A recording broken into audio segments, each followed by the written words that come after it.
Hello and welcome to Star Wars Saturdays. Star Wars Saturdays is my ongoing series of tabletop RPGs that I play with and for the Gauntlet community.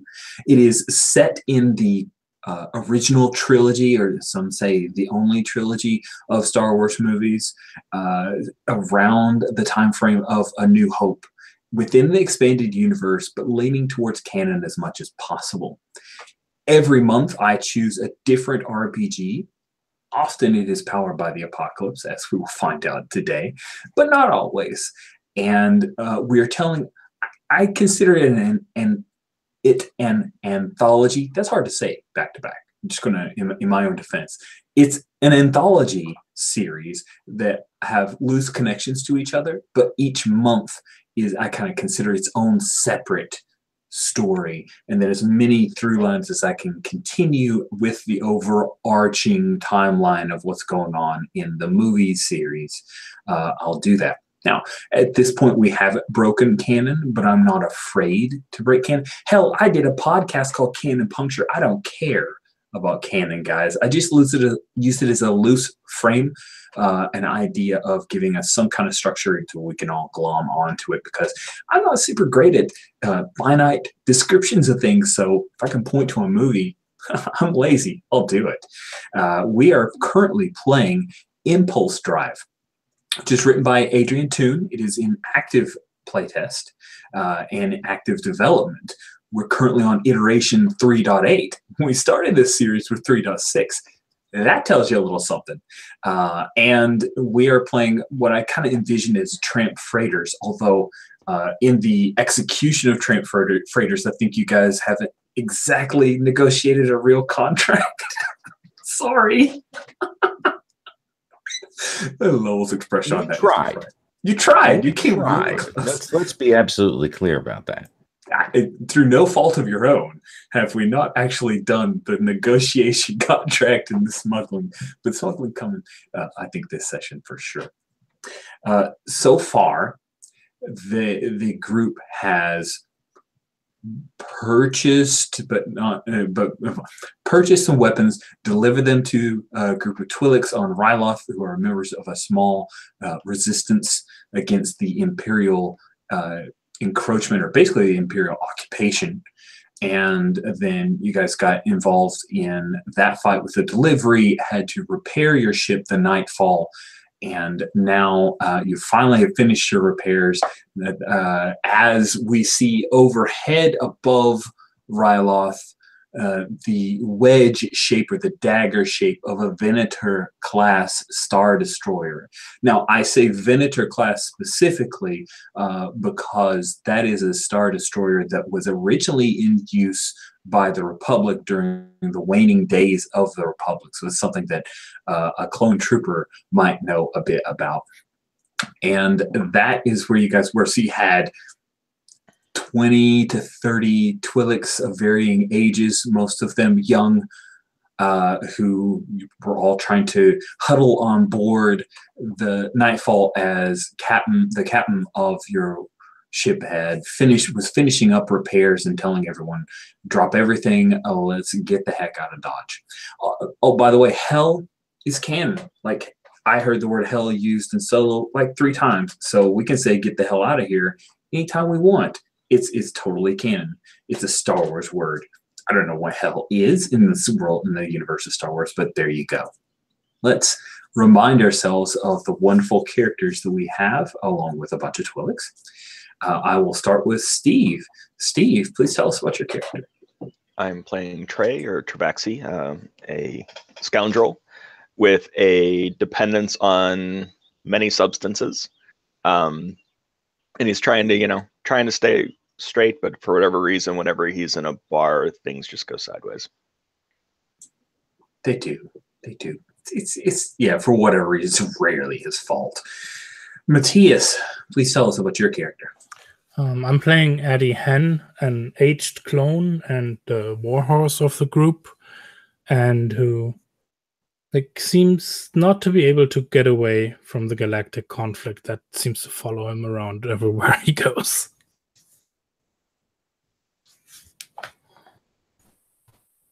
Thank you very much, Matthias. Next, we have any award winner, blogger, game writer, personal friend, Lowell.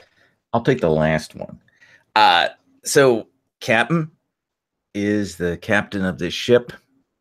She is the last survivor of some horrible things, which is why she has a laser shiv, or mini lightsaber, as some people might say.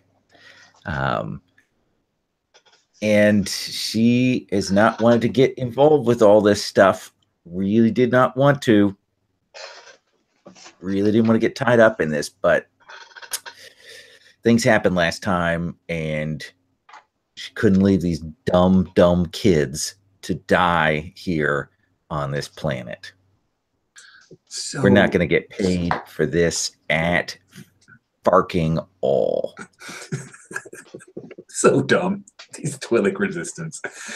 Like, literally, this is the bad misspent youth. Like, these Twi'leks were playing misspent youth, and everything went pear-shaped because of their youthful resistance there. And you guys got to pick up their slack. I love it.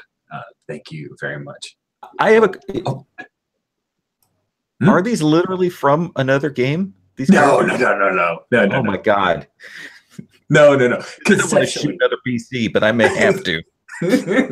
No, it is not. I'm sorry. Although now I really want to run Misspent Youth in Star Wars, like super bad. Oh yeah, and it would absolutely. probably go exactly like this. Wait, you mean JoJo got picked up? Well, let's go blow up something because we got to get him out. Now what are we gonna do? Jump on this trap freighter? Okay, sorry. Cracks me up so much. Without further ado, Blaze, please tell us about your character. So my character is called Vrork Yarn or Jarn. Vrork is a bounty hunter who only takes jobs that are usually from parties that have been, crossed or criminals that need to be brought to justice for crimes that were committed by either imperialists or colonists or big entities. So I usually represent small tribal leaders, small groups or minority groups on planets and so forth. So a very inequality sticks for the little guy type of bounty hunter. Unlike the captain, he sticks his nose into everything. He's not subtle about anything. Of course, he's a Trandoshan, so there's nothing subtle about a Trandoshan. And so he's here for the ride. I have to ask before we get into this, Blaze, is that the Hellraiser cube behind you? Oh no! It's actually no. It's a piggy bank that's supposed to be a thing from Rick and Morty, I think. Oh, okay. For some reason, it just actually just called a lament cube. There we go. That's what it is. Awesome. Is there some Szechuan sauce sitting right beside it? Okay. So as I had led up to the character introductions, you guys remember, if you look on the maps section there, you can see starting around row. Come on, catch up to me. There we go. Row 125. You can see that that is the hidden base where you guys currently are. And if they're pulling away the tarps, you hear there's all kinds of crates being moved. The de facto leader of this group, if you guys remember, is Ein Forta, the girl who's really likes explosives, maybe more than she should. She's ordering some people to hop on a few speeder bikes and get out with some of their supplies, telling some others to hide any caches that they can. And that's when the bombardments from a couple of TIE bombers starts shaking everything, sending dust, looking up into the sky, and you can see the dagger of the Venator class that appears in the atmosphere. At the front, Captain, you have Ma Forta Ein's half-brother, furiously working with, was it Etienne, I think, that was helping him? I remember there's someone else who was basically laying the console, and he was putting in all of the bonding agent behind it to make sure that you guys were ready and that it was space-worthy. And I believe there was the joke that it kind of looked like somebody had sneezed on the interior of the cockpit because of the hasty work. I'm sure you guys could fix that later. It's no problem. Just get a razor, just like, ooh, like a light saber, maybe. Yeah, that's what I want to do. Whoops. Better to do it while you're on, dock somewhere. Yeah. Okay, sure. If you guys want to dock and do careful things and smart things, you do that. So Ma turns and he gives you the universal thumbs up signal. Says she's ready to go. I'm going to go find a place to hide. And then he will leave you, Captain. What do you do? I think that we just kick it. Like, we're going to kick it up into the air, and I think what I want to do to make it more difficult for these TIE fighters and stuff that are out here is I want to kick it up, and I want to buzz the city. Oh, wow. That's cool. That's cool. Awesome. Go back through them, force them to come around, and essentially kick it up at that point.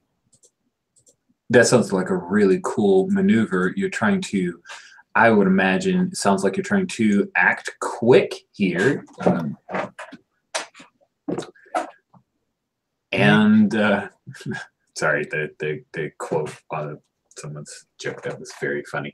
So let's have you act quick to avoid danger here. So you run low over the nearby city, which is Rovari, and you see that ATST as its head kind of turns, and the twin guns underneath the little mouth of the thing start to come up. Choo choo choo choo. It's firing towards the bright blade, your ship. And I'll look at roll for your party. Pull up my roll for your party. Oh, it went. That's why it went into this tab. 2 windows. Two windows. Double window. Is anyone leaning on Captain as she tries to? I have a 4. Remember, with lean on me, what you do is you allow the person to choose to roll with advantage, which means she would get, and by she I mean Lowell, get a whole new die if that someone wants to. Otherwise, we can just deal with the fail. Happy to do it. I mean, Please. I would have slid into the gunnery position and would be like looking to just lay down some stray fire or maybe hit something that will like cover us because it goes up in a huge explosion, something like that. That sounds awesome. Why don't you roll lean on me? And if that is successful, Lowell can make the choice. Captain can make the choice. Yeah, there. that's a 10. Nice. You're a good leaner. So are you, you have some choices with lean on me. Okay. Here. You can gain advantage. Actually on a 10, you are helpful and supportive, all 3, which means that you have advantage going forward. Your support brings some relief, and you can clear a stress. You want to push to your limits or exposed to danger or complication for your efforts. You're already exposed to danger, so yeah. Me specifically, I don't think I get anything. Exactly, you don't get any. There you go. I like that. I'm going to hang on to the stress, but I am going to roll with advantage. Okay. So I'm going to take this 3rd die. Good luck. I'm going to re-roll it. Is that the 6th one? That's 6. Oh, a 2. A 2. Okay. So, That's a 5. For those at home, that is a 5. Yeah, 2 and a 3 with a 0 in the appropriate stat does mean you get an XP, which in this game is called an XP. Ooh, interesting that's choice. Wonderful. So you take off low over Rovari, and the ATST fires up as it does, it's trying to track you, right? So there are a couple of shots that blaze right past the engines. Addy Hin, you ratchet in and you take a perfect shot. You hit it in the side, and you guys remember the two legs as those wobbly legs, right? So the ATST goes and kind of shifts to the side for a little bit. There's these score marks all along the face of the ATST, and it slowly starts to turn. But it looks like that explosion has caused the rotors to be a little jammed.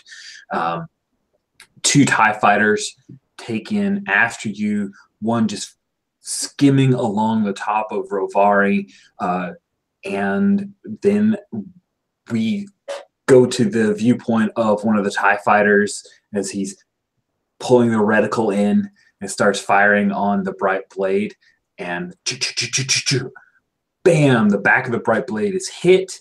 One of your engines starts to flare out, which means that you are going to have trouble going into light speed because of that complication. I have a question. Yes. Yeah, is that something that we can discharge our shield to reduce that effect? Then I'm going to discharge our shield. Okay, cool. So you take a hit in the engine, but the shield flames up. You discharge that shield. Because we had it reset from... You did. You absolutely did. That was like the best part of hanging out in Rivari. That and all the drugs that Trey picked up. But hey. Wait, what? I didn't pick up anything. Exactly. My bunk does not look like a dispensary. He's got like a thing where you could like pull a little lever and it drops down like a pack of Marlboros. It's really cool. He even charges credits, which he's the only one who knows where it is. So I don't know why he charges himself money, but it's weird. It's crazy, Okay, so you discharge your shield. So we see like a flare there, like a blue flare, but then the engine pops back on again. And you see an indicator light that your shields are now out. And Mob Forte comes over and says, Captain, I think your shields are out. I turn to him and I go, really? What gave you that impression? And I'll scream to Addy and Trey. I'll say, somebody grab the other turret. Anybody else? We got TIE fighters on our tail. Throw anything we've got extra out the back. Let's flak as much as we can. That's great. If they get close on us, drop the speeder into them. Let's go. Damn. So I'm going to real quick we pan back into the main hull, the main cargo portion of the hull, where you have a lot of Twi'leks. Vrork and Trey, because Addy Hin's down in the gun port there, kind of underneath your captain. If you guys look at how the bright blade's set up, you're the ones that are dealing with the Twi'leks. You've got not enough room. Nowhere near enough places to secure people. This is built for, 8 crew of 8 to 10, and this is about 30 people now. So when we come in, and there are a lot of very stressed out Twi'leks who are worried, trying to figure out how to get out of the way, what they need to do. Vork, what are you doing? You're muted, please. There isn't, because I'm not really aware of like our ship. There isn't like a turret or anything, is there? Oh yeah, actually, if you check the ship tab, you'll see a little bit of information. So there is total armament. There's a mounted turret. Okay. And that is currently, if you kind of look at the picture of the bright blade left to right, the cockpit is up here, and then there's a little gun. It's a mounted turret underneath that you can kind of pop in. It's a little bit of a bubble turret. That is where Addy Hin is right now. I see. Now, I see. You can also, there are also forward lasers, so someone can man that, which would free up Captain to work on flying. It's true, kids wherever you want. Yeah, that's a good point. There's probably little cupboards and cubbyholes. They're probably all double jointed, flexible. They're Twi'lek, so they're like, aren't they the space elves or something? Yes, they are the space elves. They're like Eldar, but not in any control. Okay, well, if I could, I could totally take the front guns and just Sounds awesome. unload on anything that comes in. What is it? Just TIE fighters, or are we still attacking? Right now, you're facing TIE fighters, so once you guys yeah, get to space, you'll have a lot of things to worry about. I will take great pleasure in destroying those TIE fighters. Like, they actually are literally part of an oppressive government, so this is your forte. Oh yeah, yeah. So are you? But I'm curious, how is Vork like when the Twi'leks come up and some of them are like, what? Where should I go? Where should I go? And Vork, you're headed towards the gun area. I'm like, just get out of my way. I don't care where you sit. They're in front of us. That's all I care of right now. Nice. Oh, there's a question in chat, just to answer it out loud. Because you guys had, like, we went through 3 weeks worth of downtime as the ship was being fixed. Everything was fixed up to the point of needing that last bonding agent. So she should be clear as from a maintenance standpoint. Now your debt fuse is almost completely full, but your maintenance fuse should be okay. You guys can actually clear that. Good. So let's flip over to Trey. Trey, as you finish up dropping things into your room, you come back in and you see all these Twi'leks just piling in, all coming aboard, and there's multiple variety of colored Twi'leks, all younger, nervous. There's a couple of kids. You hear a young child crying, and I think that Ein Forta will come over to you because everybody else seems more busy than you, and says, do you have any quarters where we can have a few of our people who are a bit gentle, could be hurt, where they can stay and just hunker down? And I'm looking wistfully after, Vork as he heads to the gun, turret, leaving me here with the, the masses. So I'm like, sure. Bring 5. We have room for 5 in bunks. Cool. She real quick, she drops into what's called like Trill or the Twi'lek language, and starts barking out orders for 5 people. She calls out names, and they all rush forward, and she'll follow you. And as I'm gonna and I want to point out a few places. Put whoever you can in it. They're a little bit more secure. So as I'm going down the hall, I'll occasionally reach down and pop a little hatch that wasn't really visible. Nice. And so when I get to my bunk,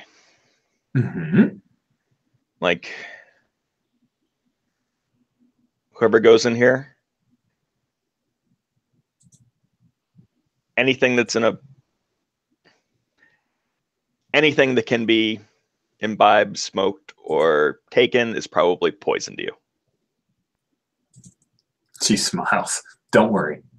And she grabs. Yeah, she will grab Bomsasa, who, if you remember, she's the girl whose boyfriend kind of kicked all this off.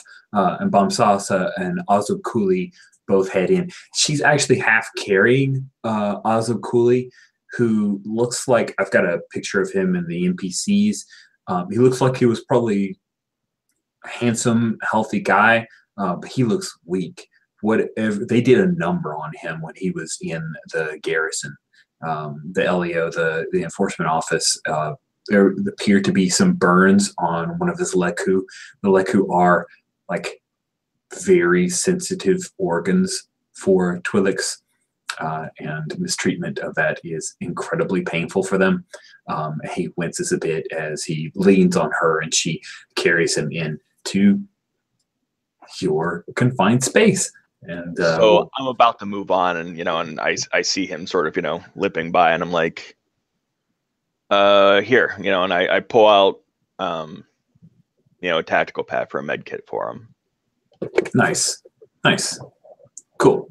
And either, I'll apply it or let her apply it, whichever. She'll work on applying it if you move on. Ein Forte is trying to keep things coordinated with their team to stay out of everybody's way, but keep them safe. And I shuffle around in one of my cases and I'm like, pull out just a small bag and set it next to it and say, if we need to run at any point, give him that. It's just a stimulant. Nice. And I'll go back to shuffling people around. Cool. You start to leave, and all of a sudden he moves out and he grabs you by the forearm, and he looks up at you and he says, "Thank you." And then he'll let go. Like I didn't mean to put hands on you. But. We're like, thank us once we get out. Nice. Cool. So let's cut back to Captain. You come up over Rovari and cut up. I assume you're going to head towards the skies at this point, right? Or something else? Yes. Nice. I'm focusing on, threading the needle and letting them use their blaster fire and whatnot to protect us. Essentially, I'm trying to pilot to give them the best shots to sort of put them in the primary position on this. Nice. So you guys, by you guys, I mean Rourke as well as Addie Hin. I think this is the perfect opportunity for you guys to open up with some firefight moves because you have currently 2 TIE fighters that are in hot pursuit of you and then a TIE bomber that's kind of riding wingman on the 2. He's kind of bouncing between the 2. Blaze, you know the benefits of a wingman, so it's definite bonus for him. It's like I've got this weird karmic relationship with something or someone in the universe that understanding is in it for this moment. And Matthias, all of a sudden you feel like a rookie the first time. No, all right, cool. So let's kick off some firefight moves. Addie Hin, why don't you go first? Yeah, and because I have gunner, when you fire a ship or vehicle weapon, you have advantage. Nice. So I just need to add one of those. Nice, very nice. Let's see. Wait a second, I haven't rolled yet. Okay, are you the... Oh, you haven't rolled, okay. Yeah, the orange one. I needed to add a die. Oh, there's the orange ones down there at the bottom. Awesome. Oh, that's not that good. That's a 5. Okay. So on a... Okay, awesome. Right. In the 3.8 version, there isn't a defined 6- move for you. So you fire off. Good news is you get an XP. And I'm going to flip. I'll deal with your reaction in just a moment. I'm going to flip over to Rourke, and let's see what you're doing. What would you like to do, Rourke? So I'm going to fire. I'm also going to fire at a TIE fighter as general as that is. And yeah. I'm going to try and position him. Nice. Going to lean a little bit. Sounds good. Okay. Roll my lean. So that's just a 6. So I will give them advantage. So how is advantage given in this game? Does it give you an extra die 6? Does it give you roll 3d6 and you pick the best 2. Sounds good. So I am exposed to danger if that occurs, Rich. Awesome. I love that. That sounds good to me.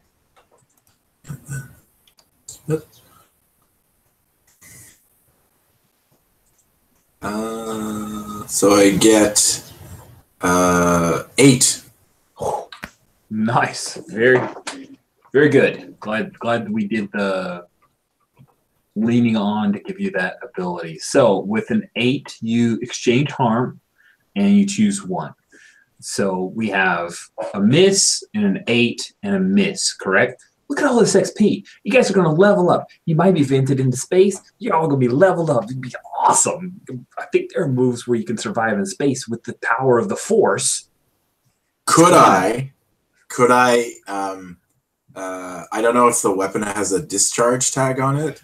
It does. In fact, it does have a discharge tag, and you can discharge your weapon with the discharge tag and deal double its harm, which would give you 2 harm. That will definitely take out a TIE fighter.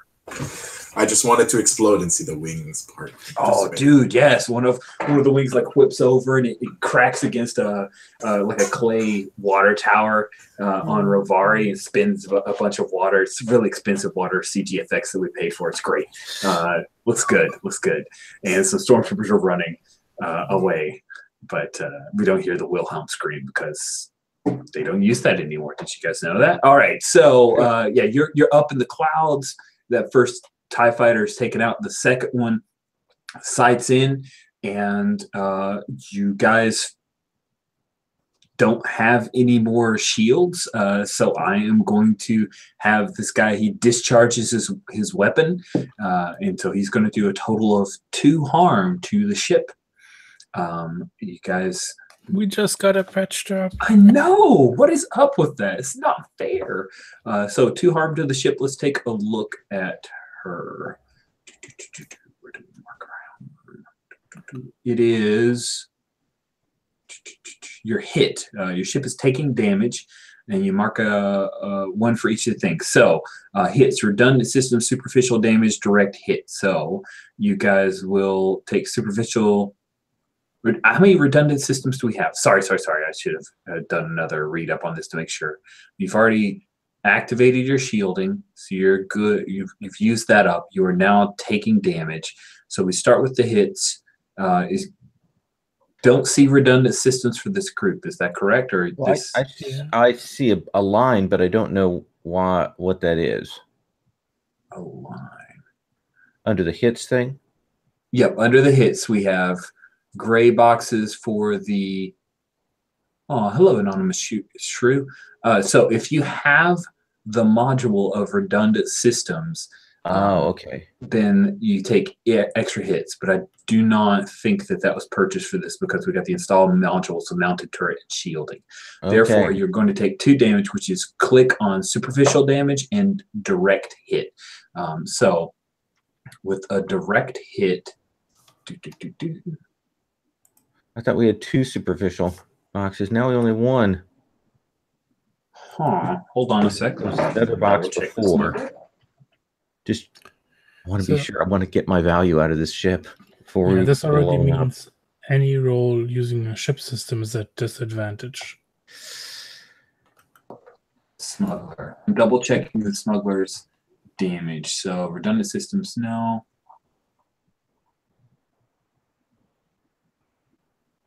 Direct hit, superficial damage. Yeah, there's only 1 box of direct hit. Just double checked it. Okay.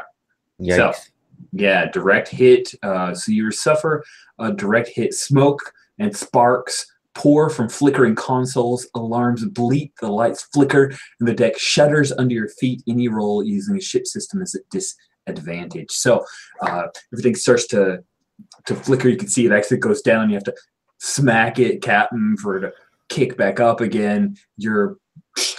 The engines kind of sputter for a moment, but bam, you hit and you go out into space, which is great because that puts out all fires on the exterior. Way to go. But once you guys go out into space, you can feel that moment of vacuum where the pull of the Rylothian gravity well no longer affecting you. You see the Venator class coming closer. You also see that Gazanti, which was TX-271, the Gorzanti class frigate, which is the TIE fighter carrier captained by Race Green, has made it out into space. Like it doesn't land, right? It's been up there all that time. And you see there are scores of TIE fighters coming your way. You know, Adihin, that, well, let me ask you this question, Adihin. As a clone trooper, did you ever serve on a Venator class?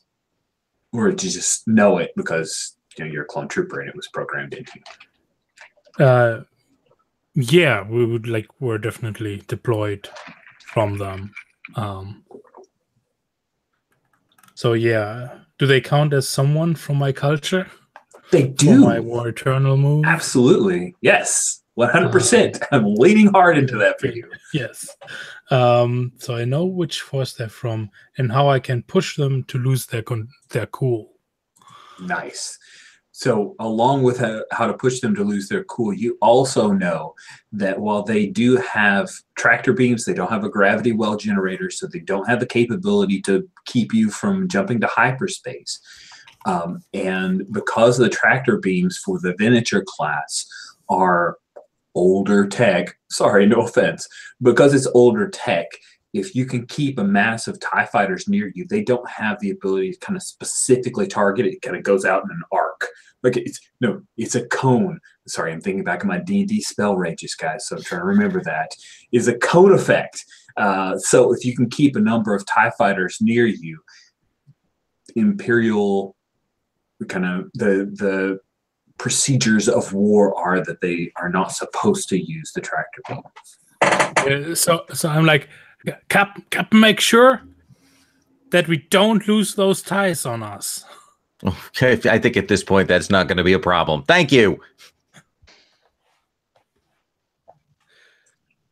Nice. Let's swing back to check in with Trey. So Trey, all the lights went out for a moment. You heard a couple of screams, some people nervously muttering prayers to some unknown deity over the Twi'lek world. Then things kick back in again as you drop back to your kind of your secondary systems. What are you doing, Trey? So I'm in the cargo area, and I'm hastily putting on one of the spacesuits that we have. Yes. And I'm just yelling to random Twi'leks to move stuff to the lift, because if we need to jettison stuff, it's going to have to be through there. Nice. I think the person who's probably leading that effort to help you is Ukvina. If you remember, Ukvina is the guy who's kind of Ein Forta's second-hand person, and he understands exactly what you're doing. So he's trying to organize the males that he has and the. Do we have any spacesuits that will fit a Twi'lek? Nice. Do we? I don't know. Do we, okay. Captain? We were on Ryloth. I'm sure that was the only ones that they had to replace our other ones. Oh, that's funny. Yeah, they probably have brought it. So I tell him to suit up too.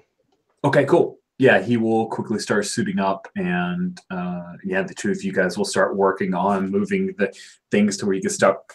Yeah, so I'm opening up that sector and venting to space is any crate that doesn't have anything alive over here. Anyone alive? Get out. Nice. So Ein has a quick conversation with Ukvina, and she starts pulling everybody into crew cabins and sealing things off so that you guys can open up the cargo area and do. I would imagine they're like just densely packed in the hallways too. Yeah, absolutely. If we need to get from one side of the ship to the other, it's going to be a problem. You're like moving through the hallway, kind of excusing yourself through people. So we cut to Captain as you're working on all of that.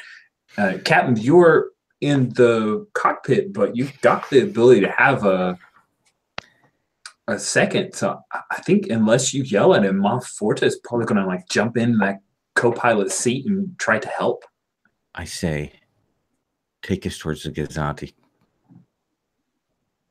Okay. I'm going to take my hands off the sticks, and I'm going to lean forward, and I'm going to reach deep into my anger. And I'm going to try and reach across this to whoever is piloting that Gazanti class ship. Oh, this is so good. And I just want to have them turn the way I want to do what I need them to do, essentially to get them into position here for what we're going to do to get that mass along with those TIE fighters, to make it either that they get in position to block the tractor beam as we go past, or even that they do it and slam one of their own TIE fighters into them.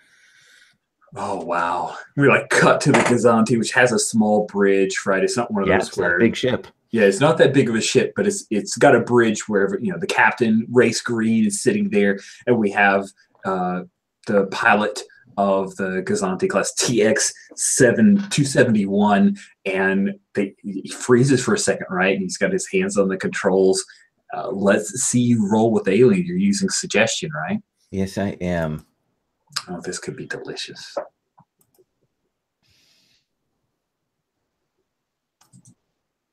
That's a 13. Wow. Okay. Choose one from the list. Let me look at my... Oh, it's they follow a single command from you, or you convince them. I want them to move the ship the way I want them to move it to assist us in this. Nice. I want this to be the way that we can block that tractor. Oh, that's so cool. Okay, and I'll discharge that because I assume we would have had that recharged after 3 weeks. Absolutely, yeah. Right. I actually saw the X and I thought you'd marked it like in anticipation of this move, but yes, it is absolutely clear. If everything should have been clear at the beginning of session. Sorry, I didn't specifically state that, but yes, you discharge that move.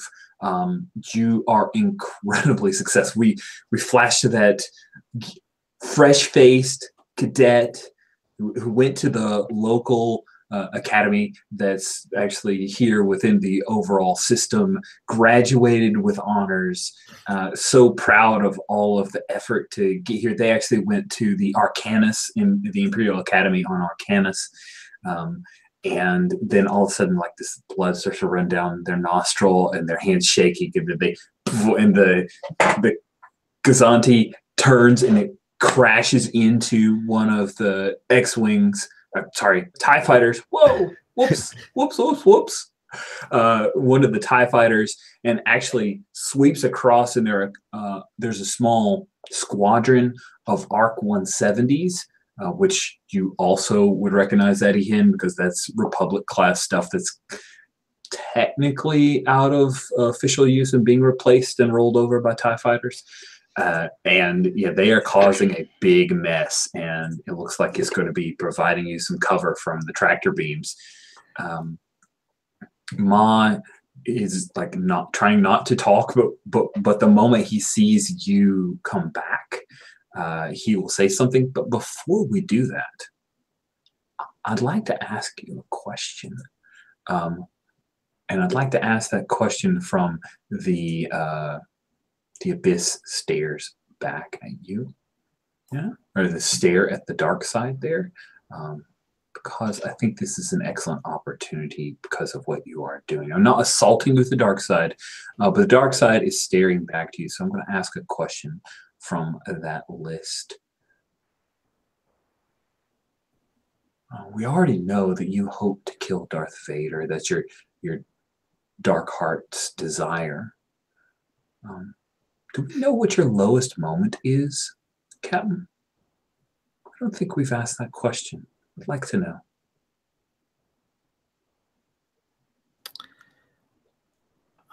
Probably my lowest moment was that moment after Addie Hen saved me, when I realized that, not more than 10 minutes before I had tried to sell him down the river. Like, I had tried to betray him, but it had not worked. And my that realization that I would have just had him killed, this person who then saved my life for no reason. And that sticks with me in my gut like hard, like a rock all the time. Thank you very much. I appreciate that. The moment you come back, Ma seems to sense it, like you shake your head for a second, or you come out very calmly, whatever it is, and he says, we need to head to Arcanus. If we can get to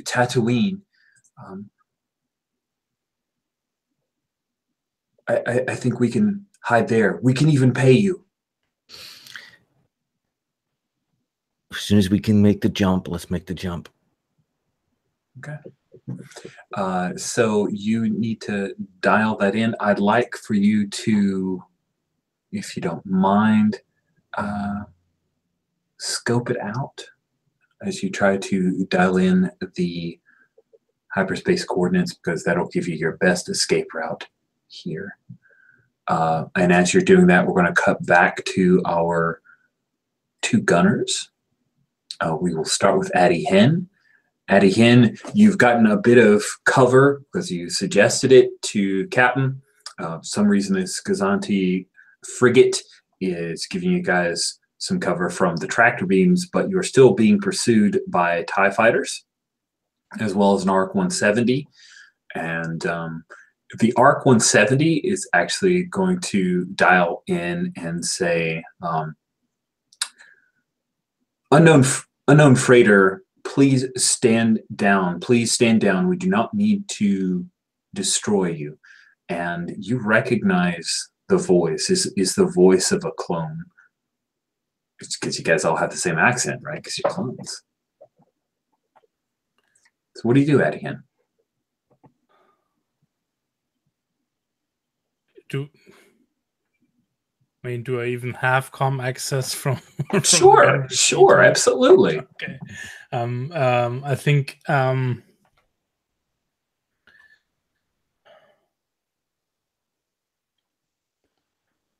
I close my eyes and then I answer.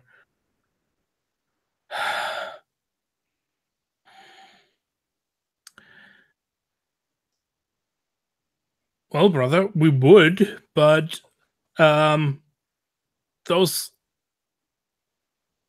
colleagues of yours, and I'm like giving a couple of shots right in front of one of those ties that to discourage him shooting us. So I'm kind of trying to. We would, but like we're being shot at. We can't slow down right now. We need to evade the incoming fire here.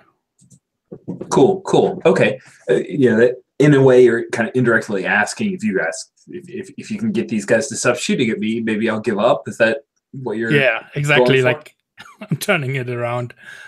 That's not the usual order of things, but. I love it.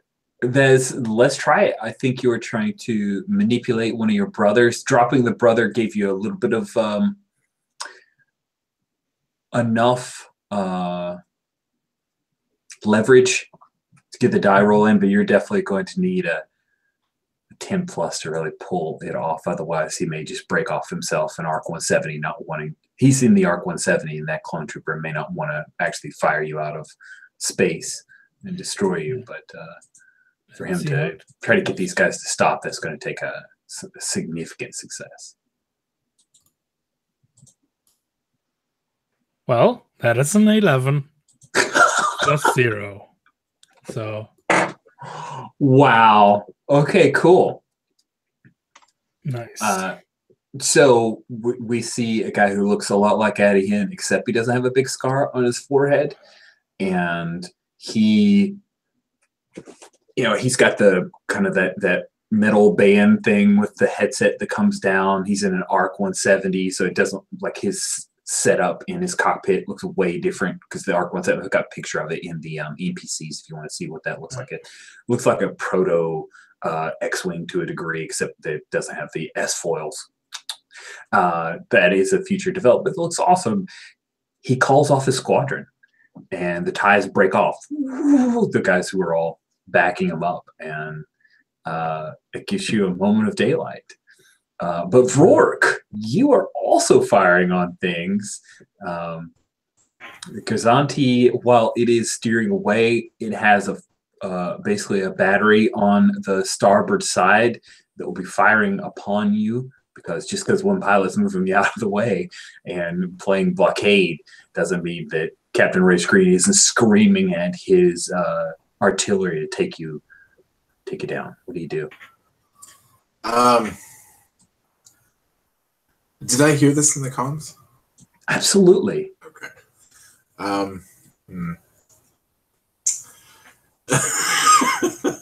I think I might be like we get that moment where we're like, oh, okay, we've got a chance here now, and I kind of know what's going to happen. So I think the last line of communication there is, "I'm sorry, brother," and then you guys can act.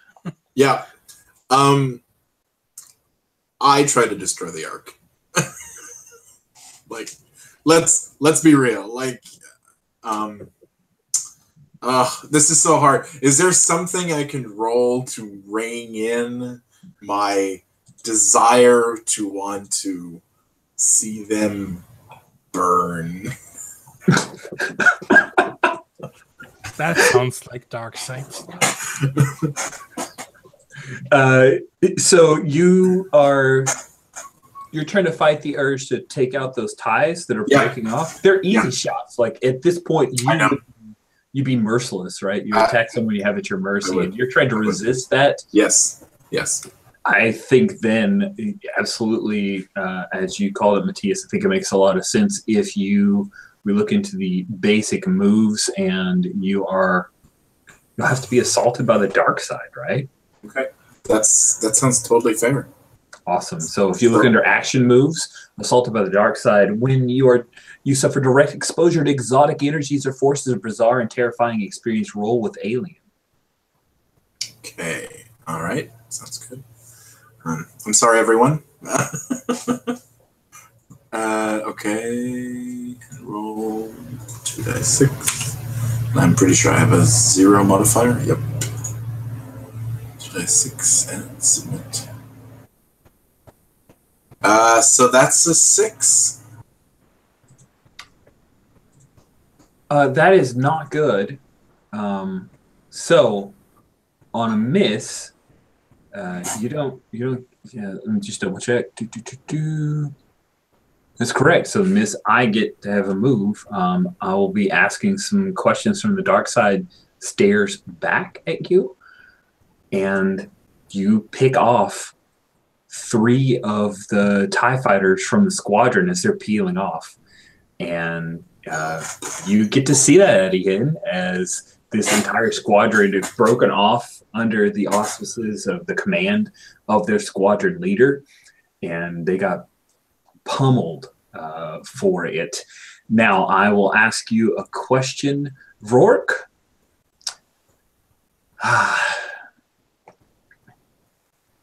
For what do you crave forgiveness, and from whom?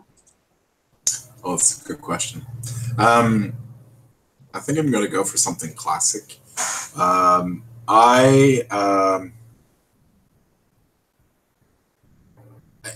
In the past, I did bring a group of ex-Wookiee slave resistance fighters back to the Empire in my very early career, knowing that they were definitely going to be executed for their crimes.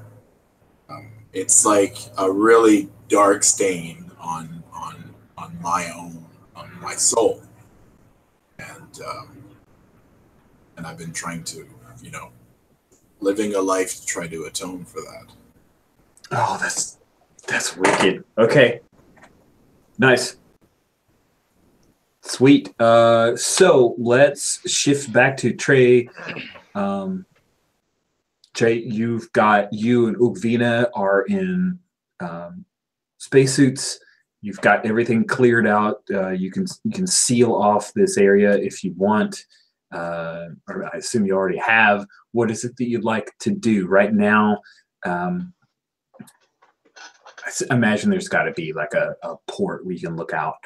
You see there was a squadron of TIE fighters that broke off. There's the Gazanti, the frigate that's kind of running alongside you and firing upon you. And I'll deal with that in a moment because you're about to take some more damage. But I want to check in with Trey.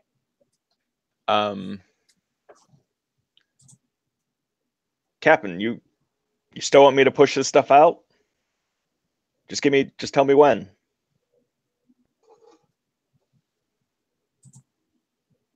I see. You have to push the button. Yeah, so can you do any kind of spot repair? Anything? We're going to try to jump here. I need whatever you can do to get the systems in line. Systems. I can do systems. Nice. I go off comm. I go to Ukvina. You know how to repair? Yeah, come on. And we're going out. Yeah, he grabs you, and you guys go outside, and you're going to start trying to do some repairs. I think you're trying to act quick, right? Yes, because once we have the coordinates, we're going to be jumping, and I don't want to be outside at that time. You do not. Roll plus slick.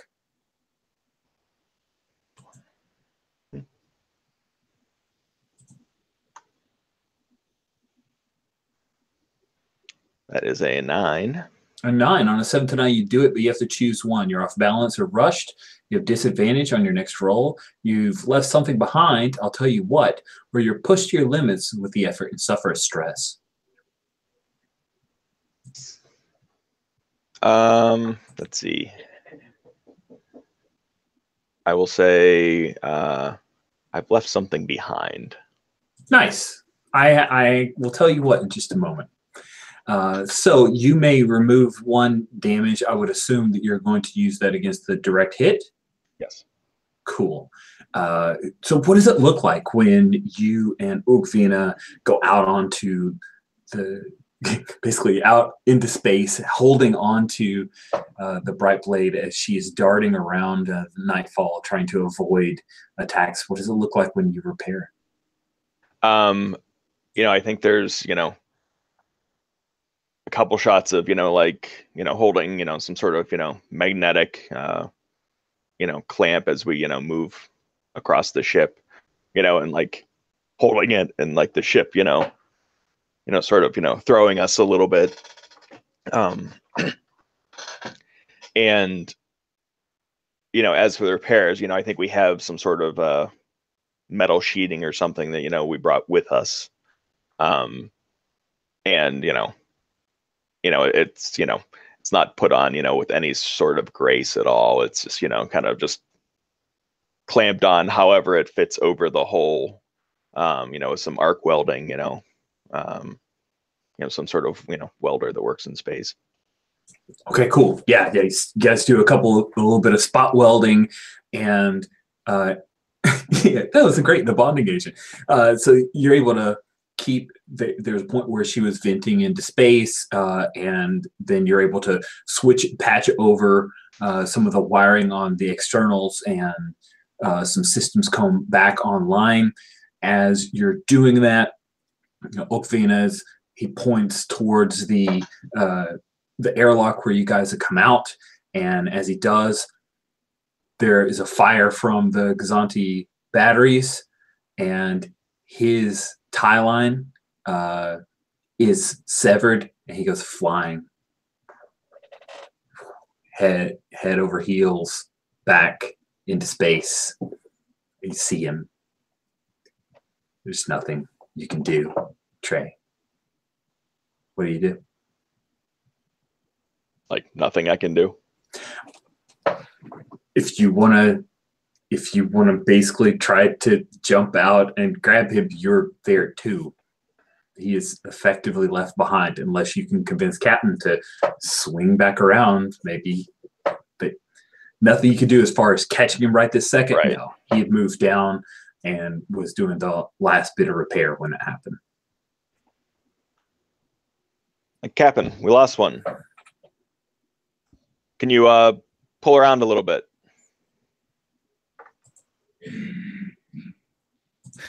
You magnificent bastard. You put that in my lap.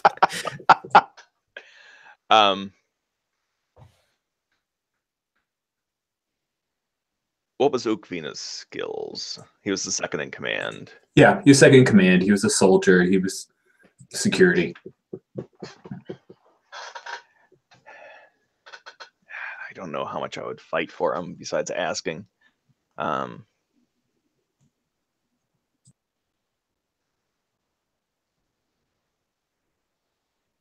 I don't have any hooks that specifically would push me. Captain, if we can do it, we need to do it.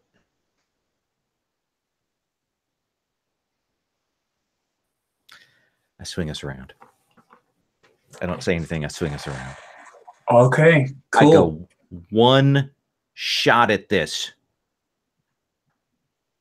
Understood.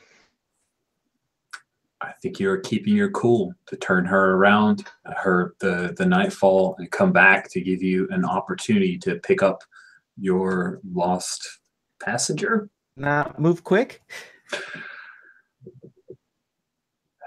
All right. Those two are close enough, and I do think you're trying to negotiate through some danger, because right now that Arc 170 and the remainder of his squadron are like mad as hornets at you guys, because they have been betrayed by a brother. And you hear, Addie, and you hear, I will hunt you down to the ends of the galaxy. What's your designation, brother? Oh, I answer. 4771-H3N. Looking forward to meet you. Nice. Here's me rolling 2 dice that are flat. Mm-hmm. Let's see how this goes. 8. That is an 8. Okay, on act quick 7 to 8, you do it, but choose one. Off balance and take disadvantage. You left something behind. Stress. Or stress. Awesome. So you take that stress. That will cap me out on stress. Okay, so mark an XP. And you will mark a calamity. If you know it off the top of your head, great. If you want a minute or two to look, I've got some stuff going on. I know exactly what it is. While I don't actually have it right now, I'm taking the thing to get PbtA. You've been wanting that for a while. Oh. So, or is this how you help? Exactly, that's how I'm helping. Oh, that's awesome. That's awesome. Cool. So, Trey, you're out in space. You've I got some sort of hook, Yeah, you got some kind of hook, and she swings back by, but it's not close enough, right? You reach your hand out. He's reaching out. He has no propulsion whatsoever, and it feels like you're going to move by, and then all of a sudden, that distance just stops. Like he just moves into you and actually collapses against your chest. And the two of you go inside, like you pull in through the airlock, and he's breathing, his eyes wide. He has no idea what just happened. What do you do? I just glad we got you. Must have been the magnets. Move them in, because I have no idea either, but cool. I do know I can't use the F word. It's garking, not fair. Cool. Door shuts. Iris shuts, and he just grabs you and pulls you into a hug, and they are clear, Captain. But Addie Hin, as he's dialing in the hyperspace coordinates, you guys are taking some fire at this point. You see Addie Hin, and you'll see this also as well, Rourke. The Arc 170 slides in behind, shoots out a tow cable, and tink hits in the rear end of the Nightfall. So let's see your roll to try and find a way out of here. Scope it out. Captain. Okay. So scope it out is calculated. Yep, and Ma Forta is helping you, so I will give you advantage. Okay. Let's see here. 1, 2, 3. Reroll selected. That's a 9. Niner. Awesome. Okay, so on a 9, you get to ask one question. I assume you're going for best escape route, but you. What is my best escape route? Sweet. You know, So who's really you in control here? escape Route. Be kind of you. No. Cool. So you are able to patch into the Corellian run, and in a way that bounces you around this Venator class, which was, of course, she was coming closer towards you guys. And you can jump into hyperspace. Are you guys good if we move to taking off? Roar? Yeah, the only thing is, do we have the arc fighter still stuck to us in hyperspace? Yes, you do. Okay. Can I try to make an intimidate move for him to back off? Ooh, give it a shot. You think that tow cable's going to last in hyperspace? May not. May not. All right. So what I'm going to say is, I'm going to say, listen, buddy. Listen, buddy. As much as I want to see you crumble in the vacuum of hyperspace, if you don't want to actually get to our destination so I can personally rip the body from the shell that is your ship, you better just peel off. Man, you're mean. All right, let's see you roll with intimidate. Roll with volatile. Volatile. Do you happen to be good at? Submit. Okay. Oh. I'm just gonna clear the room because I don't know which dice actually come up anymore. That's fine. Okay. By the way, don't hit clear. Oh no, he said he was going to clear the room. Oh, okay. He warned us, and I nodded. Okay. Oh, that's a 6. 6. Nice, cool. Should I mark XP for that? You get an XP. Oh, and I got the XP for the last one. Also, technically, I get a from the dark side thing. Oh, okay. Yep, sure do. Awesome. And so you start jawing at him, telling him to back off. You're going to rip his carcass out, and you guys hop to hyperspace, and he's hitched a ride. That tow cable will not handle the entire ride, and so you see Adihin, the Arc 170 breaks off and then bounces in that kind of a well of hyperspace and falls out of hyperspace. So I actually say, bye-bye, little birdie. Such a bastard. And you guys are in hyperspace. You have made your way off of Ryloth. You have rescued this little band of slightly foolish but impassioned Twi'lek resistance. And I think we will take about a 7 to 10 minute bio break here. We'll pick back up with you guys doing some downtime while you are in hyperspace. Okay? See you guys in 7 to 10.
Hey, Lowell. Yes, sir. Hello. Hello. Oh, I thought you said, "Hey, Lowell." I did. But I meant as in a hello. I'm going to be the two things I printed out to go with the masks, playbooks, and basic moves are the things that Magpie gave me for Gen Con. I'm just reusing them because they're cool setups. Yeah, I'm hoping this after Origins, I'll get the stuff for because I'm doing like 4 different things for them. So I'm doing masks and urban shadows and 2 different flavors of Dungeon World. Oh, you're doing Varkeith and Varkeith and Anglekite? no, I'm doing Varkeith and Anglekite. Yeah, those 2. So we'll see. I was fortunate enough to get into your. This is Varkeith that you're doing Sundays, right? Mm-hmm. Yeah, I'm looking forward to that. That's about all I have on my calendar, other than the stuff I'm running in July, man. Really? Yeah. I am looking forward to tomorrow, or no, sorry, next. No, tomorrow. God, geez, tomorrow is the first of the Worldwide Wrestling. Oh, those are always fun. Get a full boat? Got a full boat for that, and then it switches over to Wednesday nights, and for the next 3 months. Nice. So yeah, that replaces your. Yeah, that's the Gauntlet Quarterly for the 3rd quarter. Nice. Fun times. Always fun. Digging it.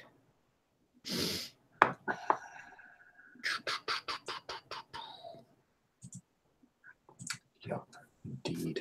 I'm also in the process. So one of the tricky things is I've got another playbook for that I've come up with for the Heroes Hearts of Wulin thing, but I name all the moves after movies. But I had to find the right name to fit, with the move and stuff, and that is more difficult than you would think. And a big pain in the butt. Even though there are hundreds of movies, a lot of them have the same sort of return of and that kind of thing. So goofy. Hey, that reminds me here. Let me ask you this now. You saw Solo. I did. And? I enjoyed it. Good. It tread no new ground, but entertained me. That's exactly what I wanted to hear. I have to tell you this. I was at a party this is our annual gamer group Memorial Day party. So this is all the various gamers around that have. So there's a couple dozen people there. There are some people there. How do I put this? Who hated Last Jedi like it had hurt them. Just furiously angry at it. I'd seen that online, but I'd never dealt with that face to face where I was like, "Oh, you don't get that it's not for you. Wow. You're really upset." Way to go, entitled man, baby. Yeah, it was kind of freaky because I really hadn't seen that level of anger face to face. I do think that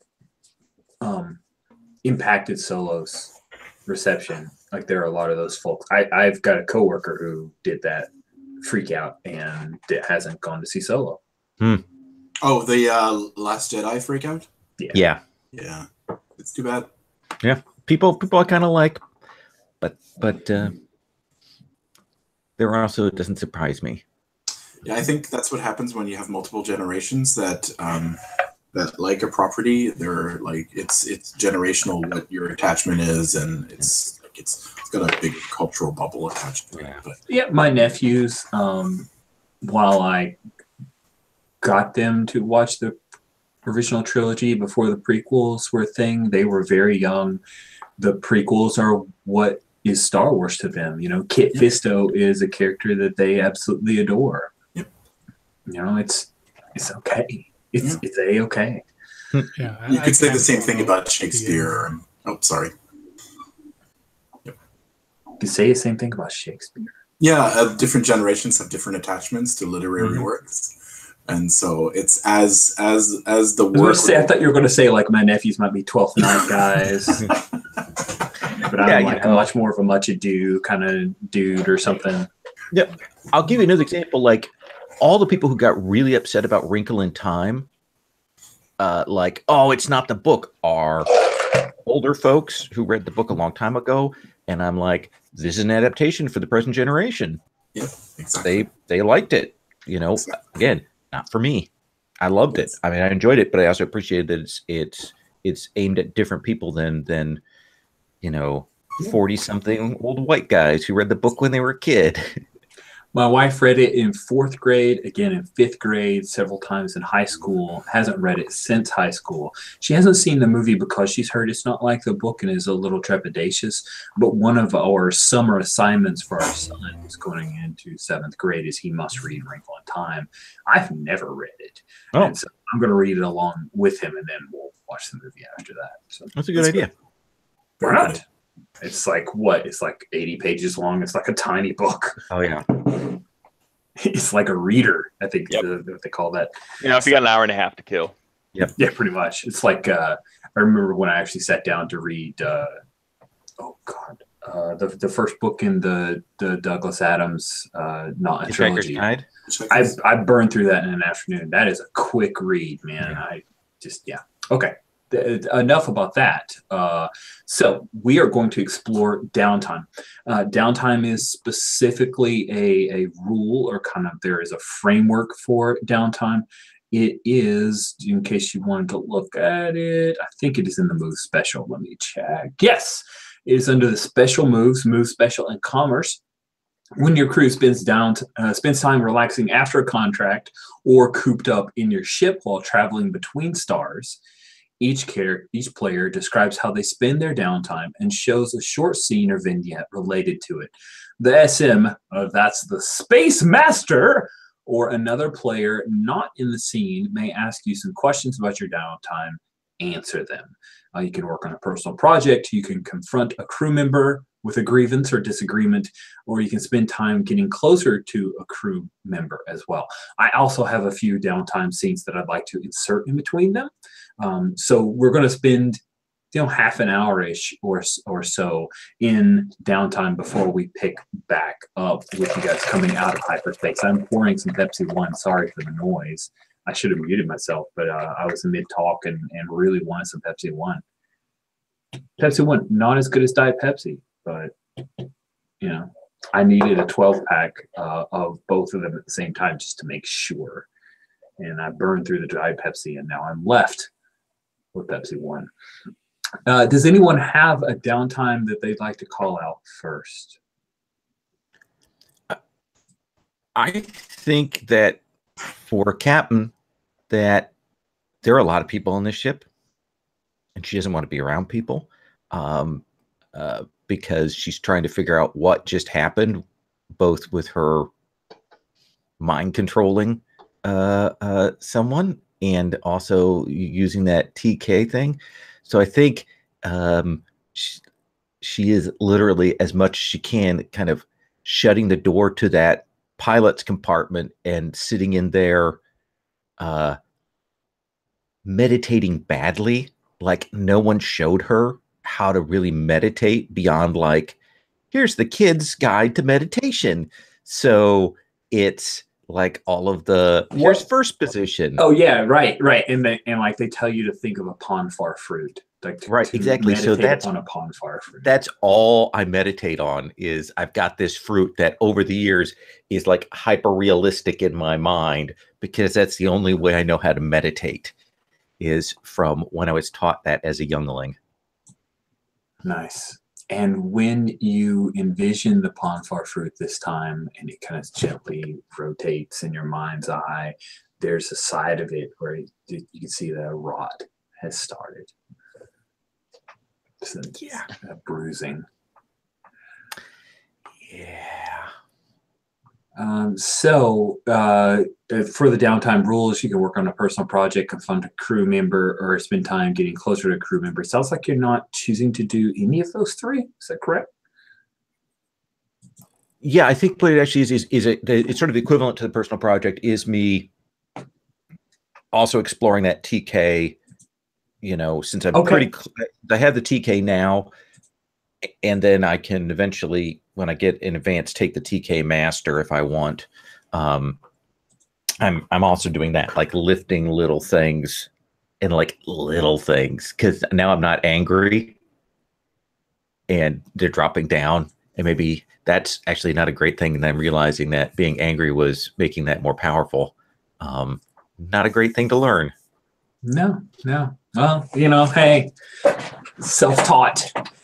So you are deep in a trance, thinking upon the Pomfar fruit, reflecting upon the TK, and you sense a presence here in the cockpit with you.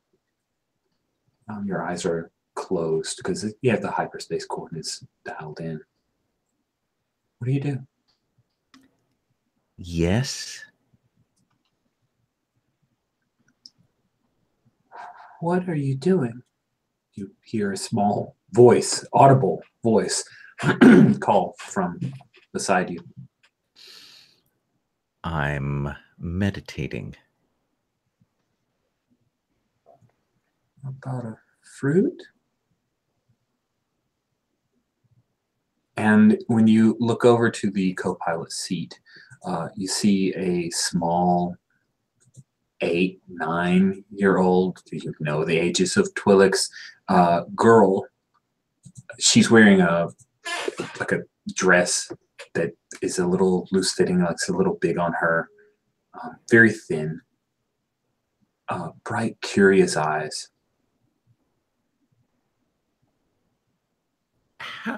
Oh. The door's locked. The door's still closed. How did you know it was a fruit? She seems a little nervous at your reaction. I just guessed. Can I ask another question? Mm-hmm. How did you get in here? The door's locked.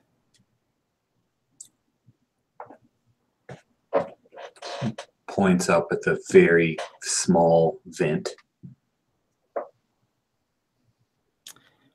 Who are you? My name is Luta Aquain.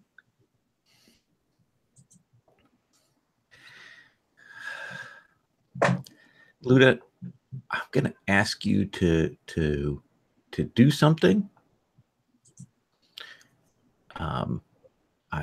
I want you to like visualize something. Can you do that for me? See something in my head? Yeah. Hmm? Okay. And I think back to the being, you know, a kid on that planet, and the Jedi Master coming to the house. And since we didn't have midichlorian detectors, because that's not a thing, him doing the sort of visualization exercises with me to test if I had force talent. I probably remember that really, really vividly, because that's that, you know, turning point in my life. And I'm going to try to walk through those with her to see if she has those abilities. And I'm terrified of the answer. Well, when you take time to closely study a person, roll plus calculating. I think you're trying to scope her out. I think I am. Let's take these first 2 dice. Put that one right there. 9. Ooh, 9. So you get to ask one question from the list. Do you have that? It's in the basic moves. Yes, I do. What is my enemy's true position? Okay. I think that's the closest to what is my enemy's level of force talent. She has a great deal of potential. She could be a very, very strong user of the Force.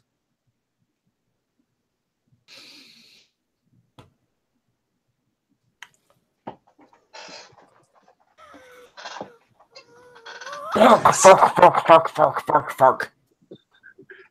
So do we cut away from that realization? Yes, I think you do.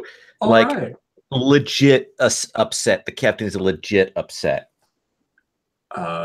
Yeah, and her Ponfar fruit is pristine and beautiful and juicy. God. So, Trey, do you have a downtime that you would like to pursue? Yes, I do. So how long are we in hyperspace? Great question. You're going to be in hyperspace for about 3 days. Okay. You're going to have almost no food left. Yep. Yeah, because Ein Forta is going to start rationing food because, yeah. And that also means that Trey's not going to have any time to get restful in the way he normally does, because there's people everywhere. Most of them are in his bunk. So I realized this, probably about halfway through the first day, and you just see him just nod his head once and say, "Oh, better make the best of it," and to himself, and I'm sure whoever's around him. And he starts playing with the kids. And this is his way to not only completely distract himself from the fact that he's not blissfully wasted, but also because his childhood was pretty horrible. Just strict, and he never really had many opportunities to play where he wasn't being corrected for playing, period. So he's showing the kids sleight of hand. They're playing, they're racing around the cargo hold, and all of this is really one tick towards a downtime project of him kicking his addiction. Nice. I like it. That is cool. Oh no, So you don't want to hear what my downtime action is. I'm so looking forward to that.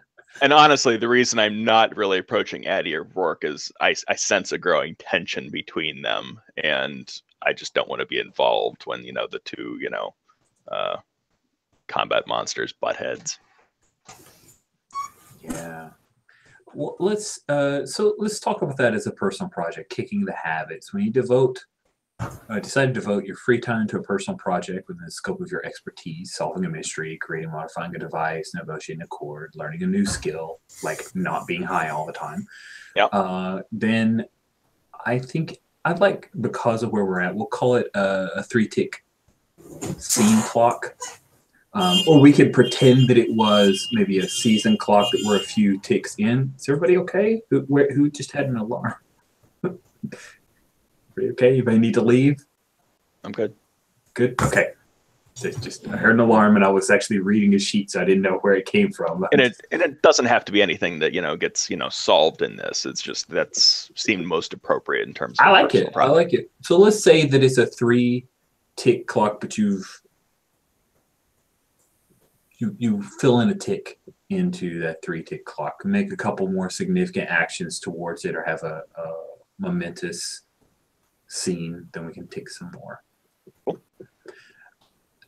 And so the thing I had in mind for you is Ukvina, as far as he's concerned, yes, they brought the ship back, but you pulled him back in and did it with crazy magic powers he doesn't understand. So he's been hanging around you a bit, and there's a moment after some of the kids, by the way, the kids, they talk about this, there's 3 of them. There's actually 4, but you only ever deal with 3 because the 4th one's name is Luta, and they make a lot of jokes at Luta's expense because she's weird. She talks to people who aren't there. and she just does not fit in. But there's a moment where you finish showing, and the mothers, or very few of these kids have of the 3, one has an actual mother. The other 2 just have, this is the toilet who normally takes care of her, and they call them aunties. And Ukvina, he brings over some food to you. It's one of the half portions. He sits down and he says, "Is everything all right with you and Addie Hen? I don't know what your history is, but there seems to be something uncomfortable there. I could act as an intermediary if you need to discuss." No, everything's fine. I mean, Eddie and I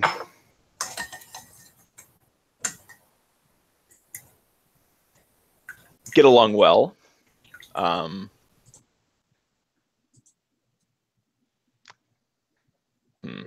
What's the proper words?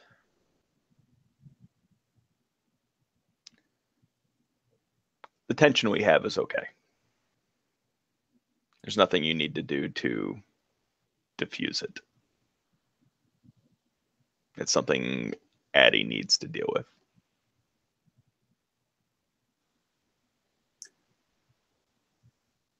Very well. I owe you my life. If I can restore the bond that you have with him, I would be more than happy to help. I appreciate that, but again, that's something Addie needs to figure out for himself.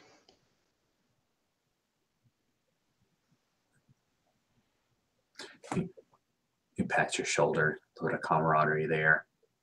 Very well. If you change your mind, let me know. Thank you. So we will jump away from that and check in with Addie Hen. So Addie Hen, what downtime action would you like to pursue? Yeah, I think I'm moving through the ship, and there's like people everywhere. I get to my cabin and I like push the button, the door slides open, and then I stare, and I'm like one of those families is inside. I'm like, oh, okay. And I leave them be because my cabin is full. Apparently it's been packed. You were in the gun port, right? You know, they didn't know it was your room. Yeah, and I'm like, it's not like you have medals on the walls or anything like that, right? And yeah, like a huge shotgun, blaster shotgun. You know that blaster shotgun. This must be a storage room where they keep all the weapons. Let's stay here. Exactly. Yes, that's what my room actually looks like. Yeah, it's like the montage room. and I move on, and I already see like Trey's rooms also packed with people, and like trying to find him. I'm looking for Trey. No, Trey, you said you were trying to avoid me. I wasn't deliberately seeking you out. Okay. It's a perfect time, though. Right after the conversation of no, it has to come to me. Yeah, yeah, exactly. And they see that maybe when I find Trey, but I'm like leaning over and whispering into your ear. So what you got back there on the planet? I think I could use some of that right now. Like I look over like the chaos and mayhem of like civilians and refugees that we have on board.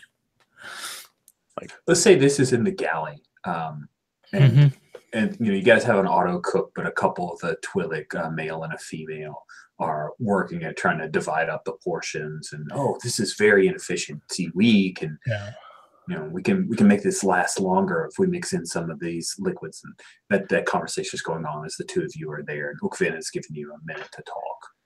So this is why I was amused at your personal project, because I just actually want to get high with you. After, Like are you sure? I mean, this is. I don't know. I don't. This isn't I like actually, I don't want to deal with all this right now. And we got 3 days, and I mean, if there's anything I've learned is sometimes you just have to deal with things. and I look at him like, who are you, right? What? Trey? Yeah, I know. But I mean, look around. There's not exactly like I know a good place, a good place for any of this. I know a quiet place. Let's meet down at the hangar. In our cargo bay. I'm totally planning. Well, let's just get in the nice, comfy seats of the speeder and hit it Nice. up there. I'll bring you something if you need something. What, you not coming? Like, this is the first time I've had like the. I mean, I'll put it bluntly. I've been sober for 2 days. It's like the longest I've been sober in a long time. And taking care of these people is, I hate to say it, but rewarding. I mean, that's cool. And they're taken care of now. Don't be like, you can keep taking care of them once we reach where we're going. I'll need enough help then. But I don't know. And there's like maybe one of like those kids are like running. Yeah, kids running through. Yeah, and like, but I don't know. It's like my nerves. So, what, you're gonna leave me cold on this? Okay, and I want to try to manipulate you to join me. If that's do it. I imagine that like what's going on is you guys are having this conversation. The kids are like running around the speeder for a moment, and then they stop, and one of them screams like, "I don't want to be the stormtrooper. I'm always the stormtrooper." Yeah, and like one of them maybe says, "You even look like a pointing at stormtrooper. me. You look like him." And it points at you. Cool. So let's see how this goes. That's a 7, and manipulators with, yeah, it's a 7. Cool. On a manipulate, if they're a PC, on a 7 to 9, you choose one. If they do it, they mark XP. If they refuse, you can have them keep their cool. I'm sorry. This is an addiction we're talking about. I think you have to keep your cool. Not get in on this. Okay. If you want to refuse, this is how it's going to be.